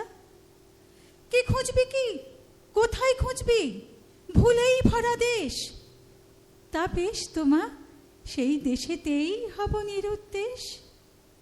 নিরুদ্দেশে যাই কি বোকা, ঠিকানা ঠিক চাই। গড় ঠিকানা হারিয়ে যাব, দারুণ যাচ্ছে তাই। কোথায় যাবি, তল কি পাবি, স্বপ্ন বেফুল মেয়ে।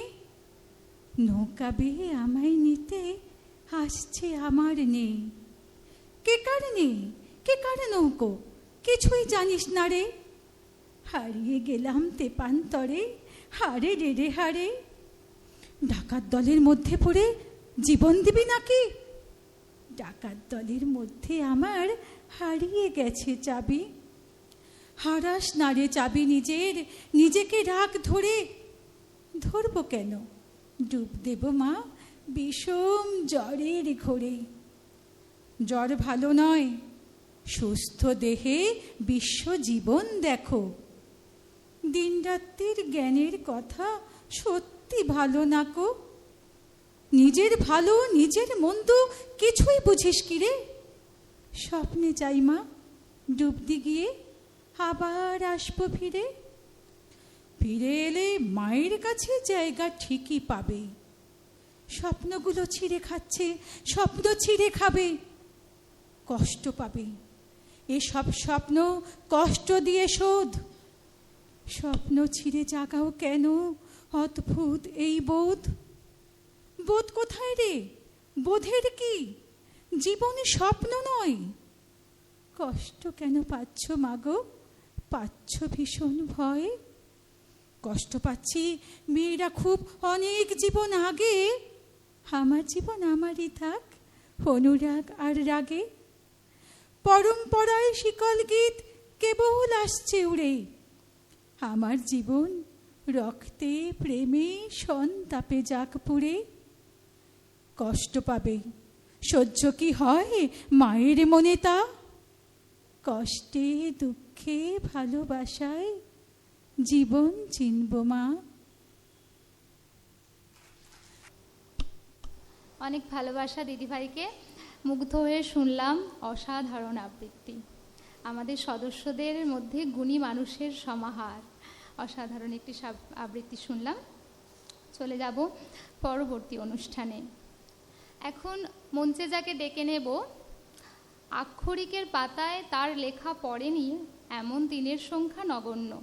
প্রায় প্রতিটা দিন আমরা আক্ষরিকের জন্মলগ্ন থেকে তাকে পাশে পেয়েছি, তার লেখায় সমৃদ্ধ হয়েছি, তার সুচিন্তিত মতামতে আক্ষরিক উন্নত হয়েছে।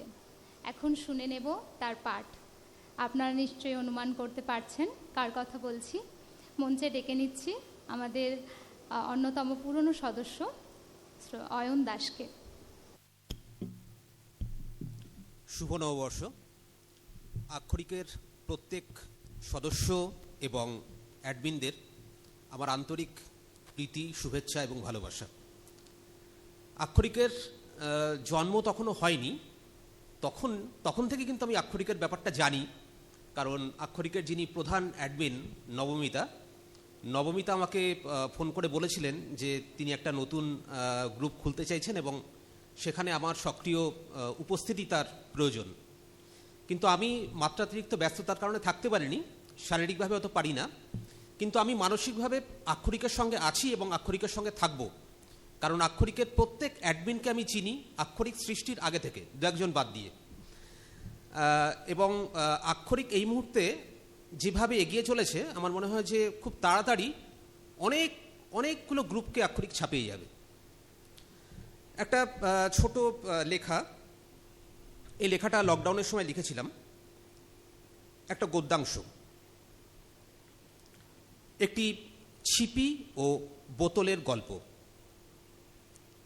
ভিতরে মহার্ঘ হুইস্কি, সেই হুইস্কিকে ধরে রেখেছে একটি বোতল।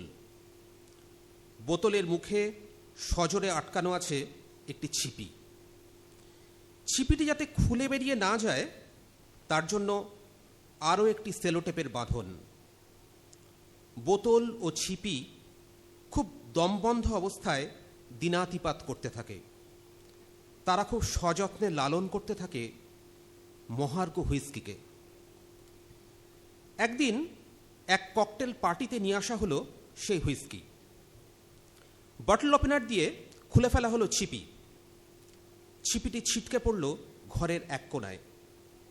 বোতল থেকে হুইস্কি ছড়িয়ে পড়তে লাগলো সুদৃশ্য গ্লাসে গ্লাসে। একসময় নিঃশেষ বোতলটি ফেলে দেওয়া হলো ওয়েস্ট পেপার বাস্কেটে। ছিপিটিকে তো আগেই জানলা দিয়ে দূরে ফেলে দেওয়া হয়েছে। ছিপির সঙ্গে বোতলের আর কোনো দিন দেখা হলো না। তবু তারা আজও একা বসে ভাবে, যতদিন তারা একসঙ্গে ছিল তারা দুজন দুজনকে ঠিকমতো ভালোবাসতে পারেনি। আবার যদি কখনো তাদের দেখা হয় তাহলে তারা দুজন দুজনকে প্রাণপণ ভালোবাসবে, যদি আবার কখনো তাদের দেখা হয়। নমস্কার। ধন্যবাদ জানাই অয়নদাকে। অয়নদা সবসময় আমাদের প্রেরণা জুগিয়ে চলে, আজও তার ব্যতিক্রম হলো না। রূপকের আড়ালে একটি অসাধারণ আবৃত্তি আমরা শুনলাম। অনেক ধন্যবাদ অয়নদাকে। গ্রীষ্মে কনক চাপার ফুলে তোমার নামের আভাস দোলে, ছড়িয়ে আছে বকুল মূলে তোমার নাম হে খনিকা। হ্যাঁ, আক্ষরিকের পাতায় পাতায় বিগত কয়েক মাস ধরে যে নাম ছড়িয়ে উঠেছে, যে নাম আমাদের হৃদয়ের কাছাকাছি হয়ে উঠেছে, সেই নামের স্রষ্টা সুব্রত হালদারকে মঞ্চে ডেকে নেব আমাদের প্রিয় রাজশ্রী সিরিজের একটি কবিতা আবৃত্তির জন্য। শুভ সন্ধ্যা। কয়েকদিন আগে আক্ষরিকের জন্মদিন, পয়লা বৈশাখ গেছে। সবাইকে আমার শুভ নববর্ষ জানাচ্ছি। আক্ষরিকের জন্মলগ্ন থেকে আমি ছিলাম না, কিন্তু সদস্য হওয়ার পরেও প্রথম বেশ কিছুদিন দেখতাম, এবং দেখতে দেখতে সবার লেখা পড়তে পড়তে এই গ্রুপটাকে এত ভালোবেসে ফেলেছিলাম। তারপর নিজের লেখা কখনো নতুন কখনো পুরাতন দু একবার পোস্ট করতে করতে সবার মনে যেটা দাগ কেটেছিল আমার রাজশ্রী সিরিজের বেশ কিছু কবিতা, আমি অকুণ্ঠ প্রশংসা পেয়েছি এবং অ্যাডমিন বা অন্য পাঠক মহল থেকে এত সুন্দর সুন্দর মন্তব্য পেয়েছি, নিজেকে এখানে ভীষণভাবে অনুপ্রাণিত বোধ করেছি আর কি। তো সেই উদ্দেশ্যে আমি চেয়েছিলাম যে এখানে একটা কবিতা বলবো, তো সেই সুযোগটা দেওয়া হয়েছে। তার জন্য আক্ষরিকের পরিচালনা মণ্ডলীকে আমার অসংখ্য ধন্যবাদ জানিয়ে আমি আমার এই ছোট্ট কবিতা একটা আবৃত্তি করে আপনাদের শোনাচ্ছি। আবৃত্তি বলবো না, আমি আগে আবৃত্তি কখনো করিনি, জাস্ট পাঠ করব, আপনারা একটু শুনবেন, যদি ভালো লাগে সেটা আমার বিরাট পাওনা হবে। কবিতার নাম কেউ জানুক আর নাই জানুক। আমি কবি সুব্রত হালদার। রাজশ্রী, কেউ জানুক আর নাই জানুক, আমি তো জানি আমার একটা তুমি আছো। যে তুমি ঘড়ির কাঁটার টিকটিক শব্দে শাসন না করে চূড়ান্ত অগোছালো এলোমেলো এই আমাকে চালিয়ে নিয়ে যাও ঠিক সময় মতো। যে তুমি আমার ভুলগুলো দেখেও অনাবিল প্রশ্রয়ে বলে ওঠো, এটা এভাবে নয় গো, এটা এভাবে করো। রাজশ্রী, কেউ জানুক আর নাই জানুক, আমি তো জানি আমার একটা তুমি আছো, যে তুমি আমার এক টুকরো অভিমান দেখলেই কাছে ডেকে দু হাতে গলা জড়িয়ে অনাবিল আদরে বলো, এই বুকের ভিতর বিছিয়ে রাখা শীতল পাটিতে শুধু তোমাকে বসতে দিলাম। আর এই শরীর জোড়া শাখা প্রশাখাময় সবুজ অরণ্য, মৌনী পাহাড়, পাগলা ঝোড়া, উদাসী নদী প্রান্তর সব তোমার। এখানে বসে তুমি এক আকাশ আলোর কবিতা লেখো, যে তুমি আমার একটুখানি মন খারাপ দেখলেই ছদ্ম ডাক দেখিয়ে বলে ওঠো, এই এমন করতে নেই, আচ্ছা চলো তোমাকে সমুদ্রের নীল জলে ভাসিয়ে নিয়ে আসি। ঢেউয়ের দোলায় দুলতে দুলতে দেখবে কেমন করে গাংচিলের ডানায় ডানায় রোদ্দুর খেলা করে, কেমন করে উড়ন্ত পাখির ঝাঁক আলপনা আঁকে দিগন্তের ক্যানভাসে। রাজশ্রী, কেউ জানুক আর নাই জানুক, আমি তো জানি আমার একটা তুমি আছো, যে তুমি রোজ রাতে অগণন নক্ষত্রের অলৌকিক আলোয় ভিজতে ভিজতে হেঁটে যাও মন্দাক্রান্ত ছন্দে আমার নির্ভার ঘুমের, আমার রূপকথা মোড়া অলস স্বপ্নের মধ্যে দিয়ে, একটা শিশির ধোয়া নতুন আদুরি আলোর ভোরের দিকে, একটা উদ্ভাসিত রক্তকরবী সকালের দিকে। তারপর ছুড়ে দাও মুঠো মুঠো নরম মিঠে রোদ্দুর আমার অধরে, চিবুকে, আমার সারাদিনের রোজনামচার খাতার পাতায়।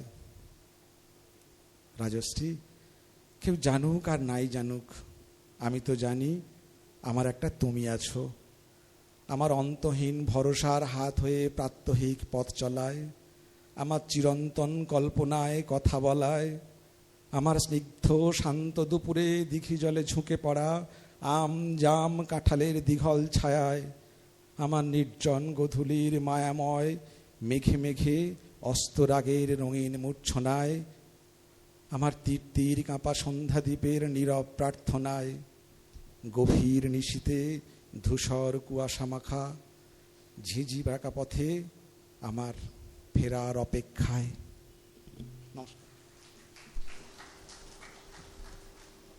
অসংখ্য ধন্যবাদ সুব্রত হালদারকে।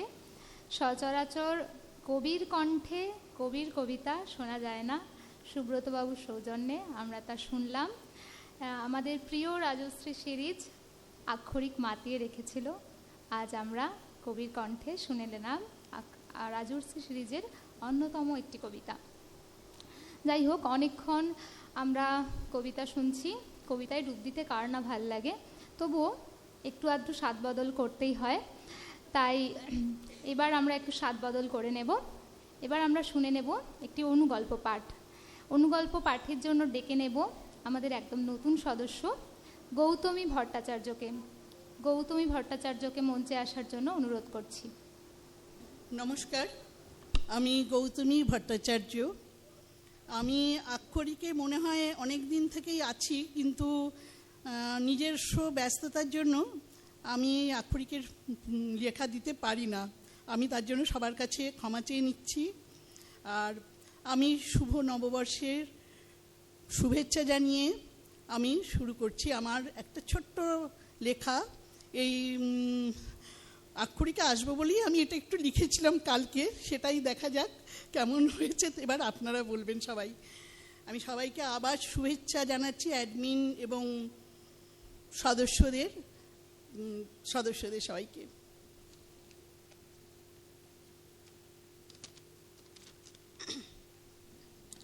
অনুগল্প অথ আদম ইভ কথা। ইভ, ডার্লিং, দিন দিন পৃথিবীর রূপ বদলে যাচ্ছে দেখো। এ প্রান্ত থেকে ও প্রান্ত সব জায়গায় অশান্তি। কিসের যে এত ঝামেলা, কেউ কাউকে সহ্য করতে পারছে না। পৃথিবীর সব মাধুর্য হারিয়ে যাচ্ছে। আদম, ডার্লিং, ঠিকই বলেছ, এত বয়স হয়ে গেছে আমাদের, তবুও আমরা কিন্তু কেউ কাউকে ছেড়ে থাকতে পারছি না। আর দেখো, পৃথিবীর মানুষ একে অপরের বিরুদ্ধে ফুঁসছে। এই জন্যই তো প্রকৃতি এত মলিন বর্ণ। ওপরে যতই চকচকে হোক না কেন, ভিতরটা একেবারে ফুটো। দেখছো না, শুধু যুদ্ধ আর যুদ্ধ করে পৃথিবীর রং পাল্টে দিয়েছে। কচি থেকে বুড়ো পাতাগুলো কালো বিবর্ণ, আস্তে আস্তে মরুভূমি হয়ে যাচ্ছে। চলো ডার্লিং, একবার যমরাজ্যে গিয়ে সেরা যুদ্ধবাজগুলোকে এবং সাথে বিজ্ঞানীগুলোকে একবার ধরি। আদম আর ইভ সেরা যুদ্ধবাজ এবং বৈজ্ঞানিকদের প্রশ্ন করতে শুরু করলো। যুদ্ধবাজদের বলল, কেন তোমরা এভাবে রক্তাক্ত করছো পৃথিবী? আর বৈজ্ঞানিকরা, তোমরা কেন বলো তো বোমা, পরমাণু বোমা, ক্ষেপণাস্ত্রের আবিষ্কার করলে? বেশ তো ছিলে যন্ত্রপাতির আবিষ্কারে। তাহলে এত যুদ্ধের ভয়াবহ রূপ দেখতে হতো না।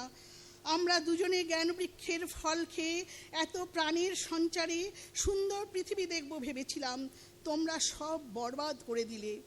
অতঃপর আদম এবং ইভ স্বর্গের ডাক্তার অশ্বিনী কুমার দ্বয়কে ডেকে মানুষের ষড়রিপু কাম, ক্রোধ, লোভ, মোহ, মদ, মাৎসর্যকে শরীর থেকে অপারেশন করে বাদ দিতে বললেন।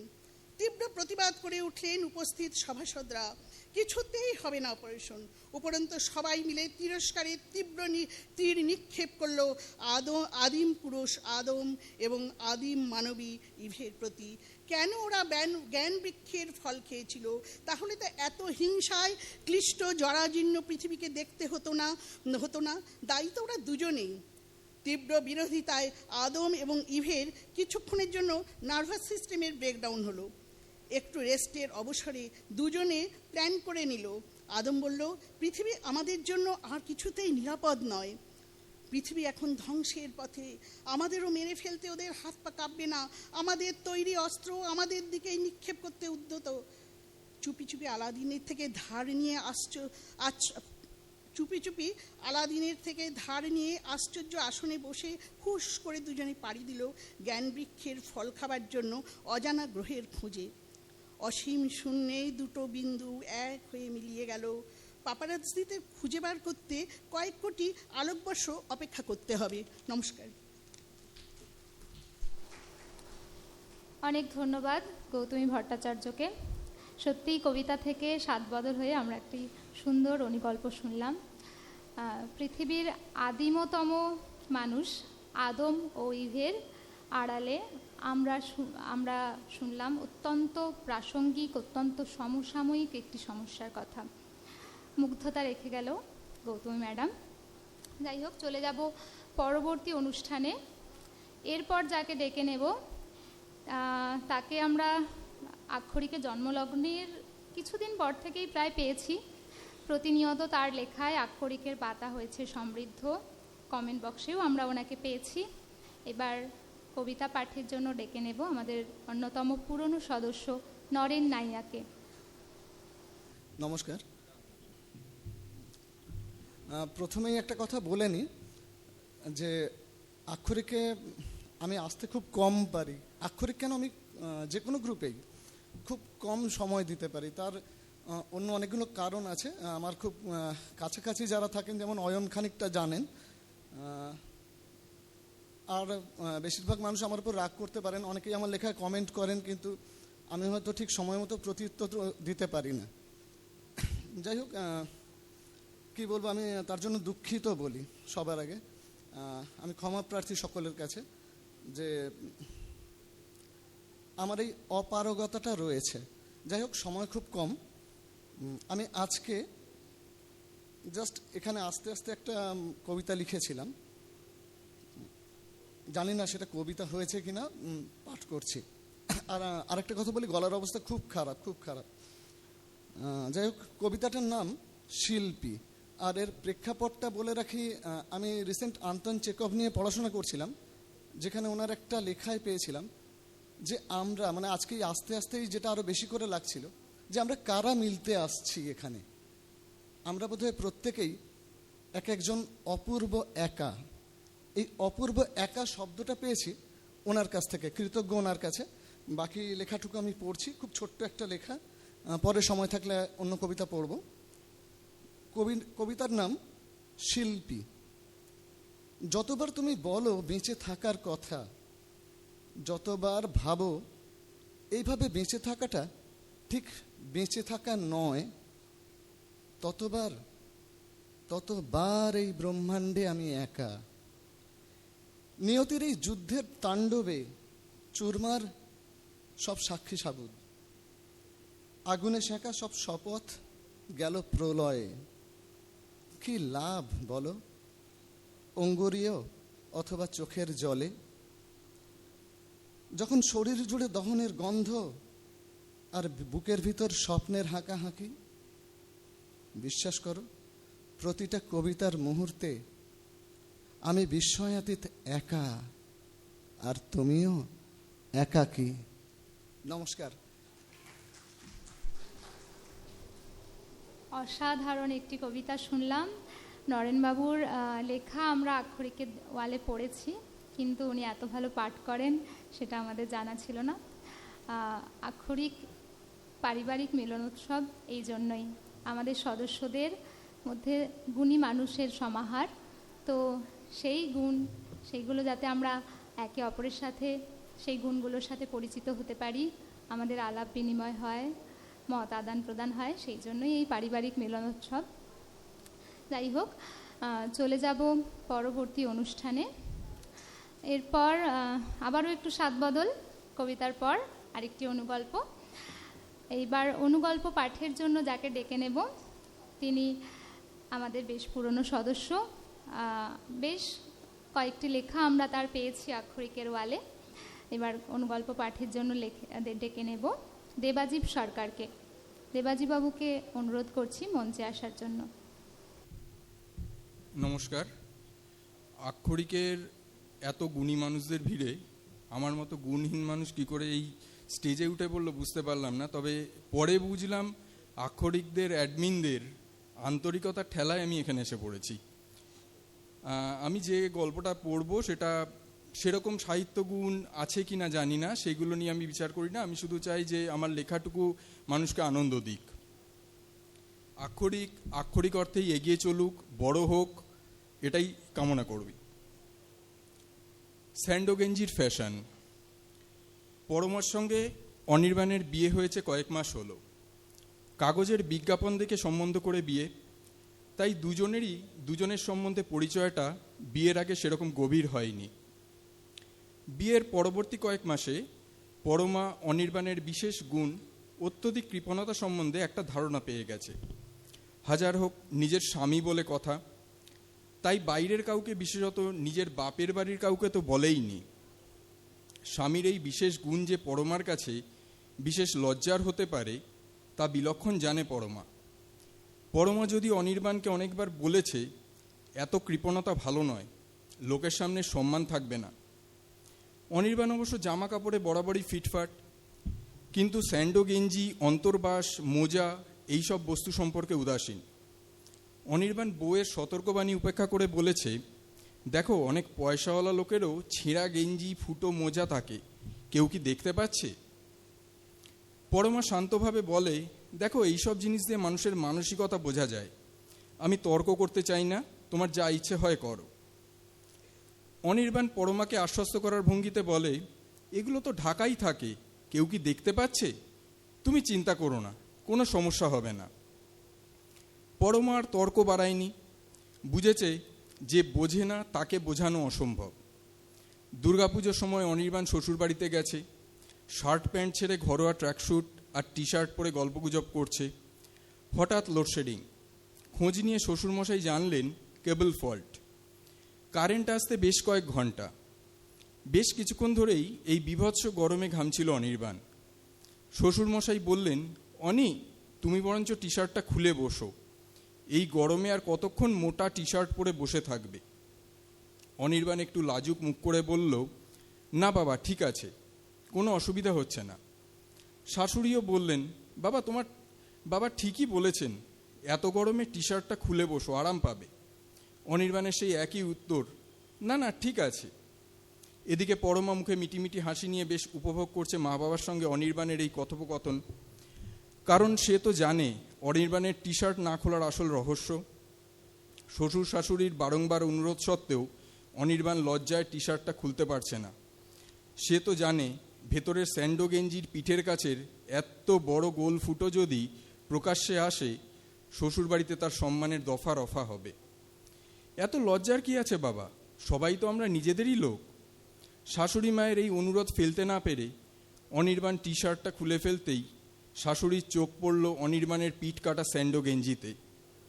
দেখেই শাশুড়ি মা একটু রাগ দেখিয়ে মেয়েকে উদ্দেশ্য করে বলে উঠলেন, জানি না বাবু তোদের কি ফ্যাশন উঠেছে, তুইও সেদিন কিনলি পিঠ খোলা ব্লাউজ, আর এখন দেখছি জামাই পড়েছে পিঠ দেখানো স্যান্ডো গেঞ্জি। আমাদের সময় বাবু এত ফ্যাশন ছিল না। নমস্কার। গুরুগম্ভীর হয়ে গেছিল মঞ্চের পরিবেশ, স্বাদ বদল হলো, সবার মুখে হাসি, ভাল লাগছে দেখে। অত্যন্ত গরম, সবাই বিপর্যস্ত, তাও এই সবার মুখে হাসি দেখছি, ভাল লাগছে খুব। দেবাজি বাবুকে অনেক ধন্যবাদ মানে হাস্যরসের একটি গল্প পরিবেশনের জন্য। এরপর পরবর্তী অনুষ্ঠানের জন্য যাকে ডাকবো, ওনাকে আমরা পেয়েছি আক্ষরিকের শুরু থেকে। উনি আমাদের স্বর্ণকলম সম্মাননা জয়ী একজন। ওনার উৎকৃষ্ট রচনায় আমরা ওনাকে কম বেশি সবাই চিনি। এরপর কবিতা পাঠের জন্য ডেকে নেব রূপশ্রী মল্লিককে।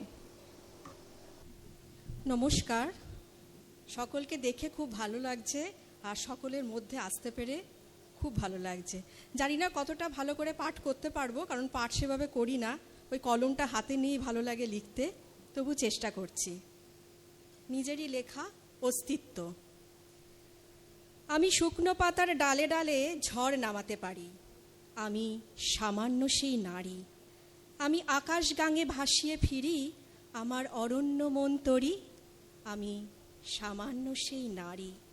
আমি দুরন্ত সেই কন্যে, পাহাড় চূড়ায় বসত গড়ি শুধু তোমার জন্যে। আমি নদী স্রোতের ঘূর্ণি, আপন হাতে গড়ি শহর, আপন হাতে চূর্ণি। আমি উড়ন্ত সেই মেঘ, হঠাৎ বৃষ্টিতেই বাড়ন্ত উদ্বেগ। আমি বানভাসী সেই গ্রাম, হাজার বছর আগের কোনো হারিয়ে যাওয়া নাম। আমি তো সেই চাষির ঘরের ফসল কাটা বউ, পেট ভরলেও মাটির মেয়ের নাম জানে না কেউ। আমি তো সেই জেলে পাড়ায় জেলের ঘরে থাকি, জালের বুনন আমার হাতে, কাজে তো নেই ফাঁকি। যখন তখন ঝড় উঠলেই জীবন ভাঙে ঢেউ, রূপোর ইলিশ সরিয়ে কখনো খবর রাখিনি কেউ। মাথার উপর চকচকে রোদ, তপ্ত বালিয়াড়ি, ঘোড়ার উপর ঘোড়া মাথায় দীর্ঘ পথ পাড়ি। সামান্য সেই নারী, কোমল কঠিন অস্তিত্বের সামান্য সেই নারী। ভবিষ্যতের বৃদ্ধি যত আমার গর্ভজাত, বৃদ্ধাশ্রমে বসেও আমার মাতৃত্ব অক্ষত। প্রত্যেক দিন সভ্যতাকে রক্ত মাংসে গড়ি, আমি সামান্য সেই নারী।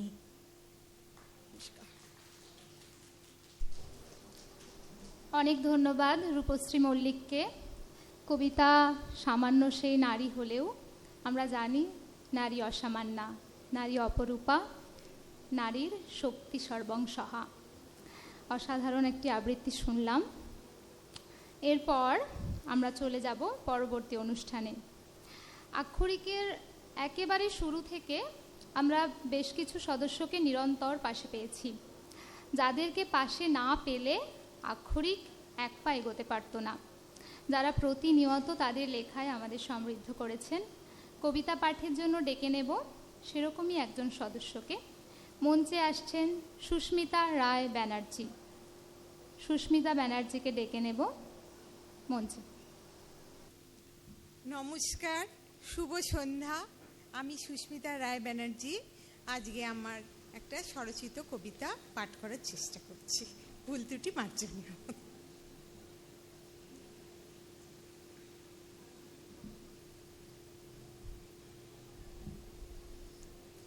আমার কবিতা লেখনী। আমার লেখনী যখন চলে, কত শত বিস্মৃত স্মৃতি আনে তুলে। কোন সে অতীত কথা, বিরহ বিধুর, হৃদয় পিঞ্জর ভরা কিছু বা মধুর। শিশুকালের কত শত কিশলয় স্মৃতি, বাল্যকাল সে যে হারানো বৈষ্ণব গীতি। যৌবনের বন্দনা, থাকুক না কিছু বঞ্চনা, জীবনের সারাটি বেলার সঞ্চয় সে যে শেষ হয় না। রাতের স্তব্ধতায় লেখনী যখন সচল, অবজ্ঞা, উপহাস, নির্মমতা সবই অচল। ছাতিম সুবাসে পরিপূর্ণ ধরণীতল, নারকীয় তিক্ততা যাক রসাতল। কত প্রিয়জনে দিয়েছে ব্যথা, হয়নি গড়া নব্য কাব্যকথা। মন কভু মানি, কভু বা অভিমানী, রেখেছে সযতনে সে জীবনের দানখানি। আমার লেখনী ভরিয়েছে সাদা সাদা খাতা, যেন বয়স্ক বটবৃক্ষের রাশি রাশি পাতা। জীর্ণ পৃথিবীতে পঞ্চব্যঞ্জন সাজানো যতনে, মনের মণিকোঠা পরিপূর্ণ অজস্র রতনে। অতীত স্মৃতিরা সারি দিয়ে করে ভিড়, খুঁজে খুঁজে দেখি কোথায় যজ্ঞনীর। সবই জমাট হিমশৈলের উচ্চ শির, আটক বহুশত তীক্ষ্ণ কথার তীর। আমার লেখনীতে লেবু ফুলের গন্ধ, মুছে যায় সব হানাহানি কথার দ্বন্দ্ব।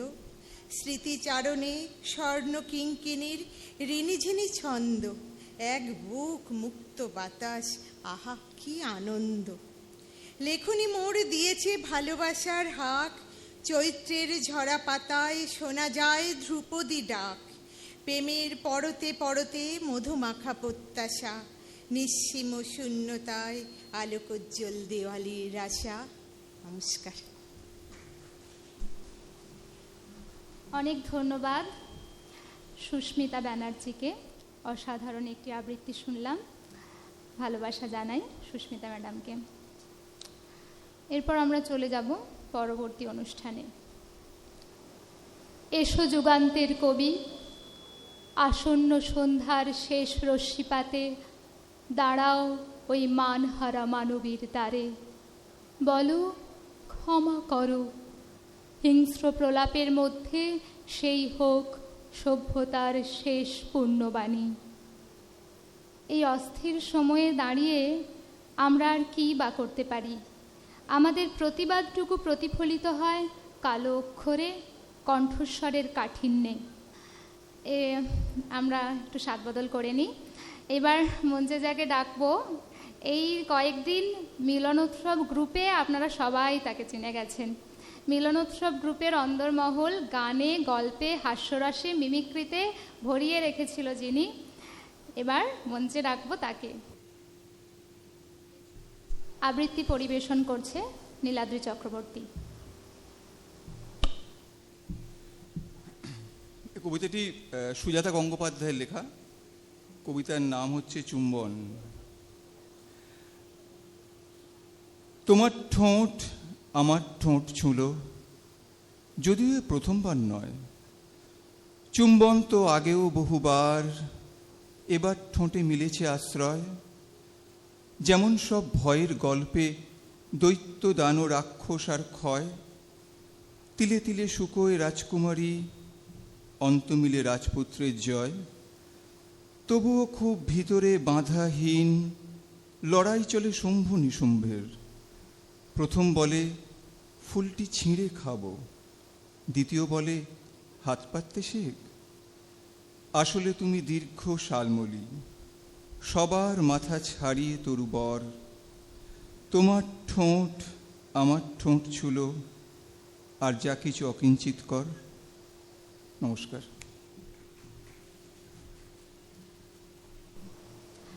নীলাদ্রিদাকে আমরা মজা করতেই বেশি শুনেছি। আমার একটা কঠিন কবিতা শুনলাম, বড় ভালো লাগতো। অন্য রসের একটি কবিতা শুনলাম, ওই লাইনটা মন ছুঁয়ে গেল। চুম্বন তো আগেও বহুবার, এবার ঠোঁটে মিলেছে আশ্রয়। যাই হোক, চলে যাব পরবর্তী অনুষ্ঠানে। এবার মঞ্চে যাকে ডাকবো তিনি আমাদের সবার বয়োজ্যেষ্ঠা। তিনি হাস্যরসে, গানে, গল্পে মাতিয়ে রাখেন আক্ষরিকের অন্দরমহল।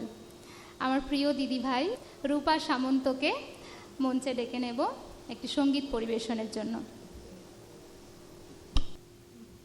নমস্কার, সকলকে আমি আন্তরিক শ্রদ্ধা এবং কৃতজ্ঞতা জানাচ্ছি। আমি তো গান গাইবই, কিন্তু তার আগে যেটা বলবো সেটা হচ্ছে এতক্ষণ ধরে আক্ষরিকের এই গোটা অনুষ্ঠানটা আমাদের মধ্যে সবথেকে ছোট যে মেয়েটি প্রিয়াঙ্কা, তো এত সুন্দরভাবে একদম পেশাদারি মনোভাব নিয়ে, আমি কখনো জানি না, আমার দেখা নেই যে প্রথম এরকম অ্যাঙ্কারিং করছে অথচ এত সুন্দরভাবে। তো আমি মনে হয় আমি আমার গানটা করার আগে ওর কবিতা, ওর নিজের মানে কণ্ঠে একটা কবিতা আমি শুনতে চাই। আমার মনে হয় এটা আপনারা সবাই খুব ভালোভাবে নেবেন। আমরা চাই যে গান তো হবেই, কিন্তু আসুক এখন আমরা প্রিয়াঙ্কার কবিতা সবাই শুনি। রূপাদি আসার সময় মুচকি মুচকি হাসছিল, আমি বুঝতে পারিনি এইভাবে আমায় ফাঁদে ফেলবে। যাই হোক, এতজন গুণী মানুষের মাঝে আবৃত্তি করব, এটাও সৌভাগ্যের। এই মুহূর্তে একটি ছোট কবিতা, সময় আমাদের খুবই কম, একটি ছোট কবিতা আবৃত্তি করছি। শ্রদ্ধেয় সুবোধ সরকারের ময়ূরপঙ্খী। মেয়ে হলে কি নাম রাখতে, কি নাম কি নাম কি নাম রাখতাম, ময়ূরপঙ্খী। কম করে 19 জন কবি, লেখক, অধ্যাপক বলেছেন, বুঝলে এক ছেলে ছেলে নয়, তোমার একটা মেয়ে দরকার। ছেলে খারাপ হলে বিপদ, ছেলে ভালো হলেও বিপদ। খারাপ হলে সারা পাড়া অভিশাপ দেবে, আর ভালো হলে আমেরিকা কেড়ে নেবে। মেয়ে হলে নাম রাখতাম ময়ূরপঙ্খী। ভুল বললাম, বলতে হবে নাম রাখবো ময়ূরপঙ্খী। ছোট্ট ছোট্ট পা, ছোট্ট ছোট্ট হাত, টলমল করে এগিয়ে আসছে সে আমার দিকে। ময়ূর, মা তুই আমায় ভালোবাসবি তো, ছেড়ে যাবি না তো? অ্যাপ্লাই করেছ? জিজ্ঞেস করলো সমস্বরে 3 জন। আমি বললাম দেখেও এসেছি, যে কোনো দিন হোম থেকে টেলিফোন এলেই ছুটতে গিয়ে তুলে আনবো আমার ময়ূরপঙ্খীকে। চুমোয় চুমোয় তাকে ভরিয়ে তুলব। সে তার 4 বছরের দাদা রোরো বাবুর সঙ্গে কাদা হয়ে ঘুমিয়ে থাকবে। অ্যাপ্লাই করেছ? মাত্র 2টো শব্দ, 2টো ধ্বনি, এত তীক্ষ্ণ কখনো লাগেনি। রাতে ঘুমের ভেতর হাজার হাজার কচি হাত উঠে এলো, আমার জন্যে তুমি অ্যাপ্লাই করেছ? হাওড়া, শিয়ালদা, চৌরঙ্গি, কালীঘাট, শোভাবাজার, ফুটপাত থেকে ছোট্ট ছোট্ট হাত উঠে এলো, আমার জন্যে তুমি অ্যাপ্লাই করেছ? রাতে ঘুমের মধ্যে উঠে বসে থাকি, আমার সামনে কাকভোর, ফুটপাত আর ফুটপাত। ঘুমিয়ে রয়েছে এক ভারতবর্ষ ময়ূরপঙ্খী। আমরা কি পারি না হোম থেকে, ফুটপাত থেকে একটি করে ময়ূরপঙ্খী ঘরে তুলে আনতে? পারি না কি? নমস্কার। অসাধারণ লাগলো। আমার অনেক আদর। তোমার থেকে 2টো গান শুনে ছাড়বো। না, এটা হতে পারে না, অবিচার। ঠিক আছে, চলো এবার আমরা গান শুনি। তো আমি বলেছিলাম নিজের লেখা কিছু কবিতা পাঠ করতেই পারি, কিন্তু আমার আক্ষরিক টিম বলেছে না গানই শুনবো। যেহেতু গান এখানে কেউ আর গাইছে না, তো তাই এটা আমাকেই নিতে হলো।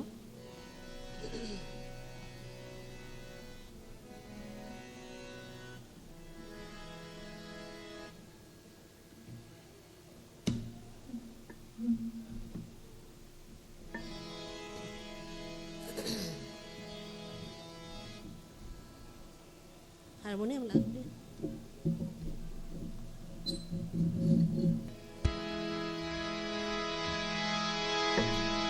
যদি কিছু ভুল ত্রুটি হয় নিজ গুণে ক্ষমা করবেন, কারণ সেভাবে চর্চার মধ্যে নেই। টুকরো করে কাছে আমি ডুবতে রাজি আছি, আমি ডুবতে রাজি আছি তোমার খোলা হাওয়া লাগিয়ে পালে, তোমার খোলা হাওয়া লাগিয়ে পালে তোমার খোলা হাওয়া। সকাল আমার গেল মিছে, বিকেল যে যায় তারই পিছে গো। সকাল আমার গেল মিছে, বিকেল যে যায় তারই পিছে গো। দেখো না আর বেদনা আর কুলের কাছাকাছি, আমি ডুবতে রাজি আছি, আমি ডুবতে রাজি আছি তোমার খোলা হাওয়া। লাগিয়ে পালে তোমার খোলা হাওয়া।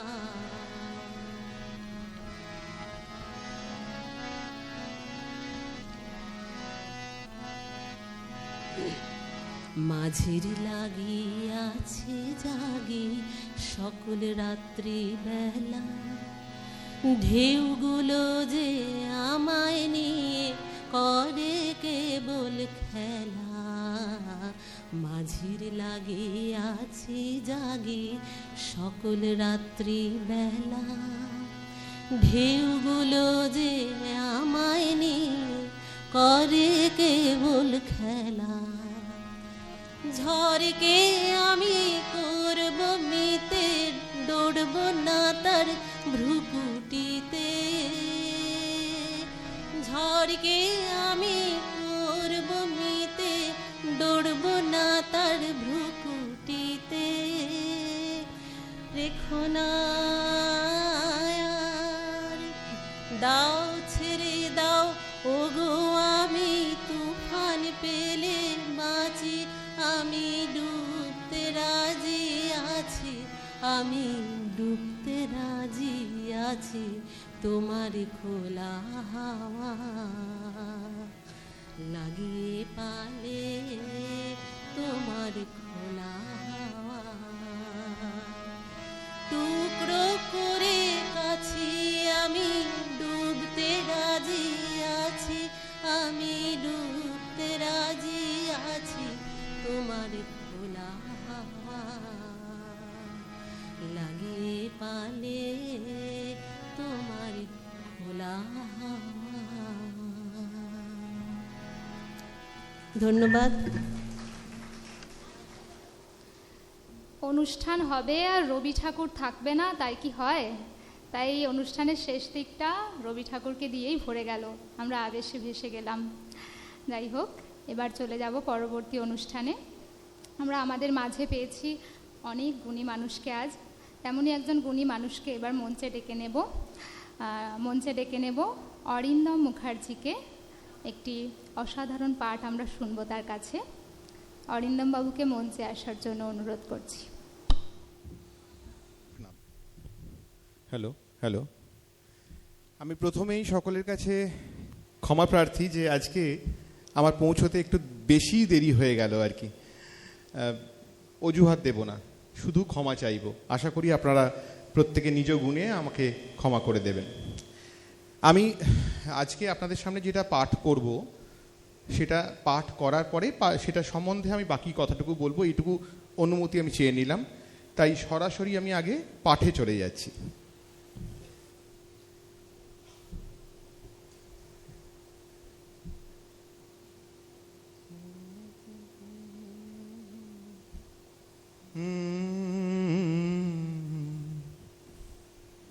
আমি তোমার বিরহে রহিব বিলীন, তোমাতে করিব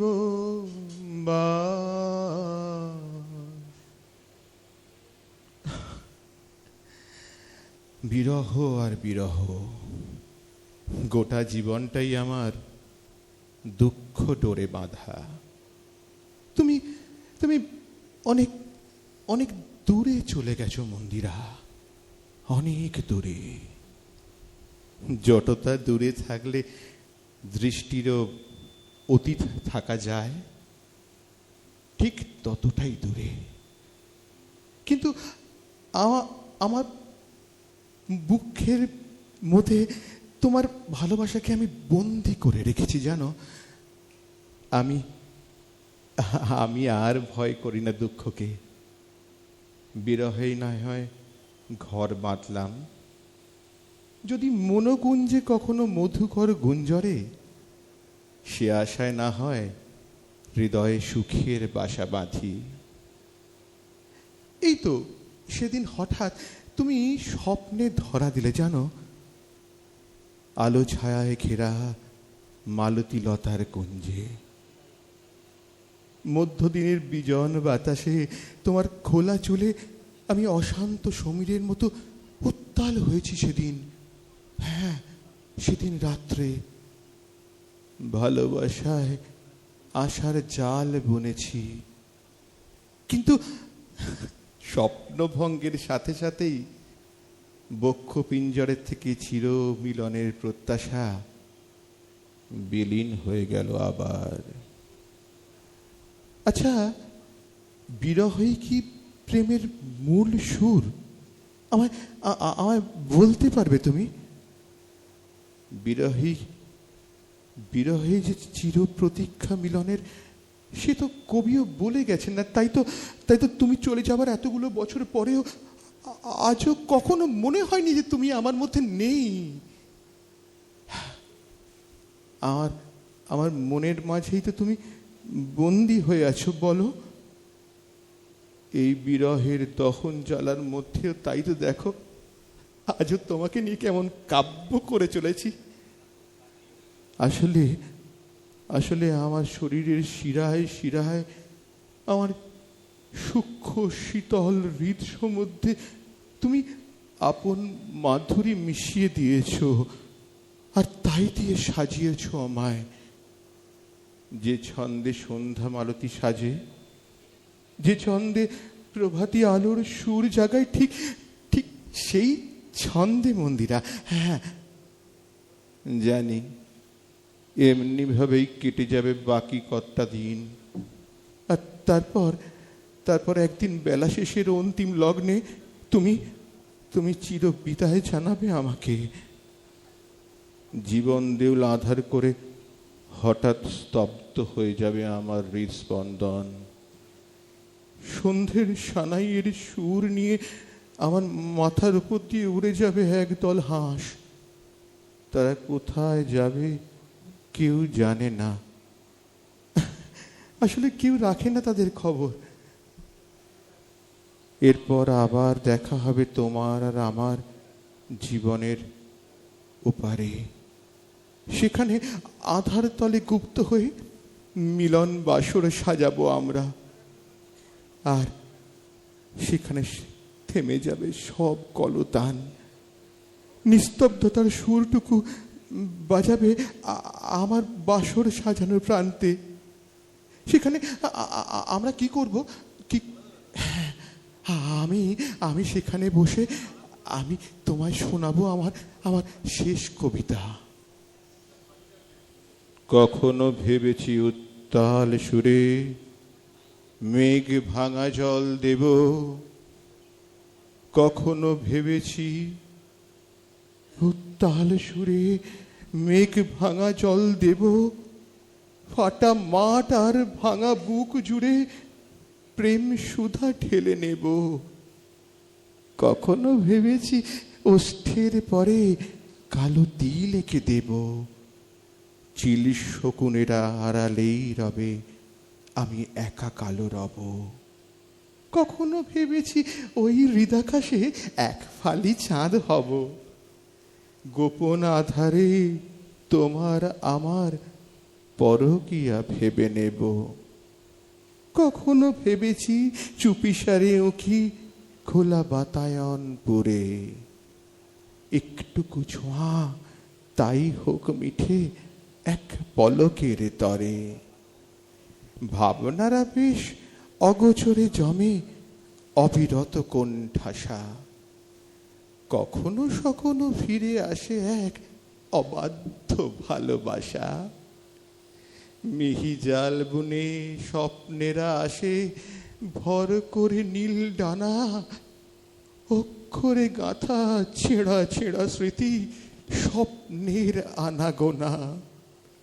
ছন্দ কখনো ভাবের আকাশে এলোমেলো কথামালা, অন্ত মিলের শব্দ খুঁজি না, উদাসী দুয়ার খোলা।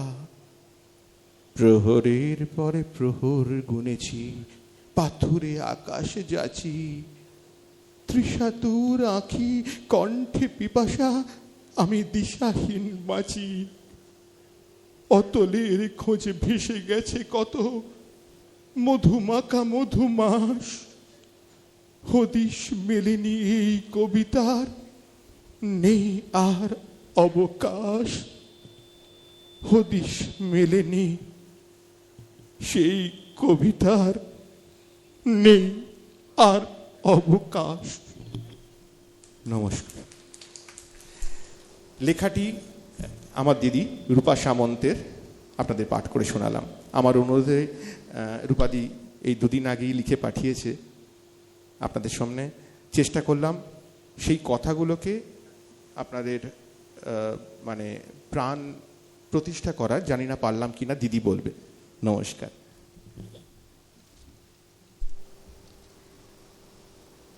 এমন একটা পাঠের পর কি বলবো বুঝতে পারছি না। অরিন্দমবাবু আসতে একটু দেরি করলেন বটে, কিন্তু আমাদের মন ভরিয়ে দিলেন। শুরুর সময় বলেছিলাম না, যার শেষ ভালো তার সব ভালো। শেষের দিকটা এমন সুন্দর হবে কল্পনা করিনি। অসংখ্য ধন্যবাদ অরিন্দমবাবুকে। পাঁচফোড়ন সেকশানে আমরা যদি ওনার কণ্ঠের সাথে পরিচিত হতে পারি তাহলে আমাদের আরও ভালো লাগবে। অনুরোধ রাখলাম, আবদার রাখলাম। এবার মঞ্চে যাকে ডেকে নেব তিনি তেমনই একজন বলিষ্ঠ কণ্ঠের অধিকারিণী। মঞ্চে আবৃত্তির জন্য ডেকে নিচ্ছি মিতালি চক্রবর্তীকে। নমস্কার। এতদিন যে ছবিগুলোকে ফেসবুকে দেখেছি, হোয়াটসঅ্যাপে দেখেছি, মনের আদান প্রদান, ভাবের আদান প্রদান করেছি, তারা আজ সবাই আমার সামনে অবয়ব নিয়ে দাঁড়িয়েছে, হাসছে, কথা বলছে। এ সত্যি একটা অন্যরকম ফিলিংস। তার সাথে তো এই পার্থপ্রতিমের নাটক, আমি যদিও অনেকটা দেরি করে ফেলেছি কারণ আমার ট্রেন অনেক লেট ছিল। এর তো মানে কোনো তুলনাই হয় না। খুব সুন্দর একটা সন্ধ্যা, মানে বলার আমার মানে ভাষা আসছে না যে কতটা আমি আপ্লুত আজকে। যাই হোক, তো আমাকে আজকে একটা আবৃত্তি করার আমার আগেই বলেছিল পার্থ, তো আমি তো পৌঁছতে পারিনি, দেরি হয়েছে আসতে, তাই এখন করছি।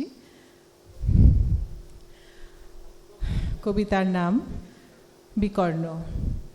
আগে একটু প্রেক্ষাপটটা বলি। এই কবিতাটা পছন্দ করার আমার কারণ, আমাদের সমাজে বর্তমান যে প্রেক্ষাপটে আমরা বাস করছি সেখানে নারীর প্রতি যে লাঞ্ছনা, অপমান, যে মানে অসহায় নারীর যে আর্তনাদ, যেটা এখন আমাদের চারদিকে হাহাকারের মতো ছড়িয়ে পড়েছে, তো সেই উত্তরাধিকার আমাদের সেই মহাভারতের যুগ থেকেই চলে আসছে। আমরা অনেক আধুনিক হয়েছি, কিন্তু সেই আবহ থেকে আমরা বোধহয় আজও বেরোতে পারিনি। তো সেই জন্যই কবিতাটা আমাকে ভীষণ নাড়া দেয়, তো সেটাই আমি বলার চেষ্টা করছি। কবি আর্য তীর্থের বিকর্ণ। যাজ্ঞসেনীর খুলছে শাড়ি, টানছে ধরে দুঃশাসন, দায় ছিল যার গর্জে ওঠার, নিচু মাথায় সে 5 জন। দুর্যোধনের নগ্ন উরু, ইঙ্গিতে তার ধর্ষকাম, হস্তিনাপুর দেখছে বসে ধ্বস্ত হতে তার সুনাম। অন্ধ রাজা সিংহাসনে আর্ত চেঁচান বৌমা তার, নিজের দলের নির্যাতনে সব রাজা হন নির্বিকার। কর্ণ বসে হাসছে হা হা, রাজার দলের লোক তো সে, শর্তবিহীন সমর্থনের তাবৎ আরাম সুখ বসে। ভীষ্ম, দ্রোণ, কৃপ, নীরব, সরকারি লোক হাজার হোক, রাজার কথাই তোমার কথা, তুমি যখন রাজার লোক। খল শকুনি দেখছে সবই, বস্তুত সে ধ্বংস চায়। ঘরের মাটি লাল হয়ে যাক দেশ বিভাগের যন্ত্রণায়। সুশীল সভায় ঘটছে যখন রাজ অপরাধ জঘন্য, ঠিক তখনই তার বিরুদ্ধে চেঁচিয়ে ওঠেন বিকর্ণ। বিকর্ণ নন কেউ কেটা কেউ, 100 ভাইয়ের একজনা। এর আগে কেউ তেমন করে তার কথাটাই জানতো না। যত গৃহে কারেন্ডিরা অন্তত তার নেই লেখা। ভীমকে যখন বিষ খাওয়ালো তখনও তার নেই দেখা। কিন্তু যখন প্রকাশ্যেতেই কাড়ছে নারীরা ব্রুকেও, ত্রস্ত জিভের চুপ সাগরে বিকর্ণ হন একলা ঢেউ। চেঁচিয়ে ওঠেন রাজার কুমার যুবরাজের বিরুদ্ধেই। মহাবলী পাণ্ডবেরও গলায় তখন সে সুর নেই।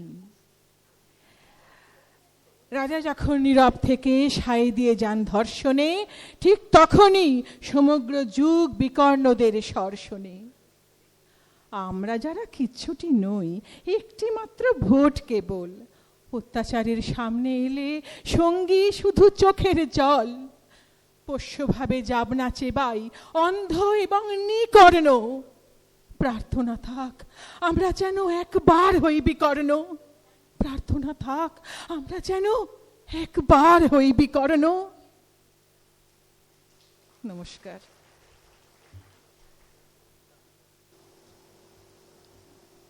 অনেক ভালোবাসা মিতালি দিকে। চলে যাব পরবর্তী অনুষ্ঠানে। রূপাদিকে বলেছিলাম আরেকটা গান শোনাতে, রূপাদি আমাকে রিফিউজ করে চলে গেছে, তাই আরেকজনকে ধরে এনেছি। এবার আমরা একটু স্বাদ বদল করে নেব, একটা অন্যরকম গান শুনে নেব এমন একজন মানুষের থেকে যার নামের থেকে ছদ্মনামের সাথে আমরা বেশি পরিচিত। আক্ষরিকে প্রথম থেকেই দেখেছেন আপনারা, স্নানাগার কবির লেখা। তো সেই স্নানাগার কবি তমসুখ গোস্বামীর কণ্ঠে আমরা শুনে নেব একটি সঙ্গীত। তমসুখদাকে অনুরোধ করছি মঞ্চে আসতে। শুভ সন্ধ্যা সবাইকে এবং শুভ নববর্ষের শুভেচ্ছাও। আক্ষরিকে পার্থদার হাত ধরে আমার প্রথম পদার্পণ, এবং যা আক্ষরিক সম্বন্ধে বলার হয়তো আমি ওখানে লিখেওছি 2 কলম। তো যাই হোক, স্নানাগার কবি এইটা নিয়ে অনেকের কৌতূহল আছে। তো স্নানাগার কবি শব্দটা হচ্ছে কোনো ছদ্মনাম নয়। যেমন স্নানাগার গায়ক বলতে বোঝায় হচ্ছে যারা গানের কোনো নির্দিষ্ট সুর তাল মাত্রা না বুঝে নিজের খেয়ালে আপন খেয়ালে গেয়ে চলে। তাই আমি এত নক্ষত্রের মাঝখানে নিজেকে ঠিক ওই রকমই একটা ক্ষুদ্র গ্রহ বলে মনে করি, যে আপন খেয়ালে শুধুমাত্র যেটা মনে আসে সেটাই লিখি। তো যাই হোক, আজকে একদমই অন্য একটা রিকোয়েস্ট, গানের রিকোয়েস্ট। তো গলা খারাপ বলবো না, কেননা আমার গলা এরকমই, আর গান যেভাবে গাইছি আমি এভাবেই গাই, ঠিক আছে? তো নিজ গুণে ক্ষমাজ্ঞা করে দেবেন গানের জন্য। যাই হোক, গাইছি বেহাগ যদি না হয় আজি।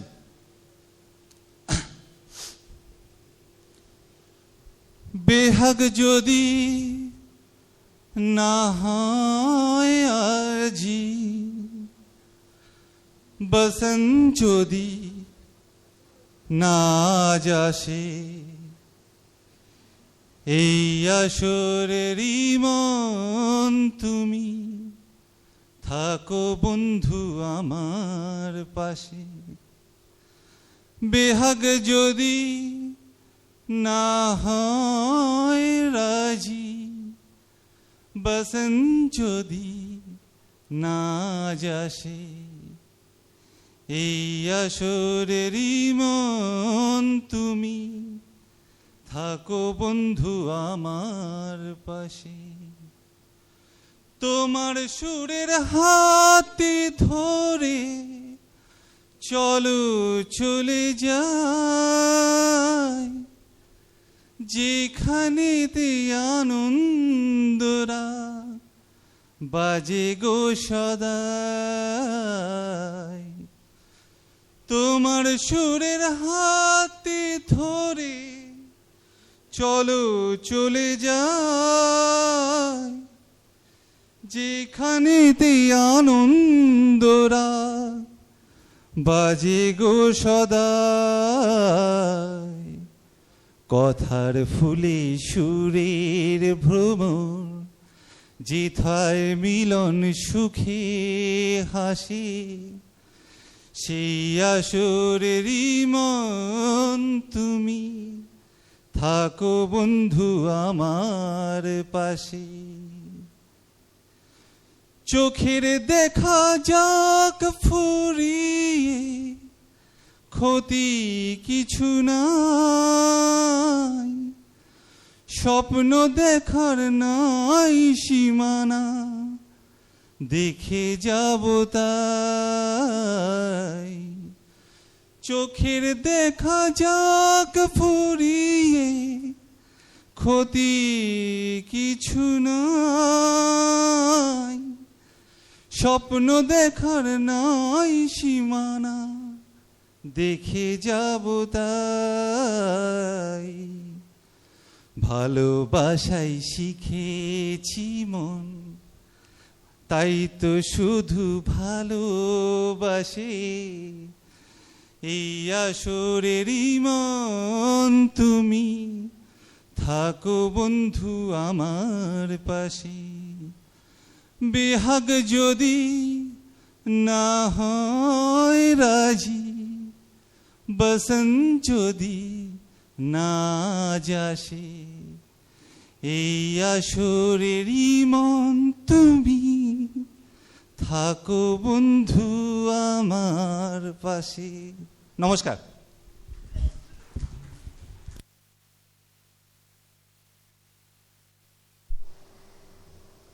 অনেকটা ভালোবাসা তমসুকদাকে।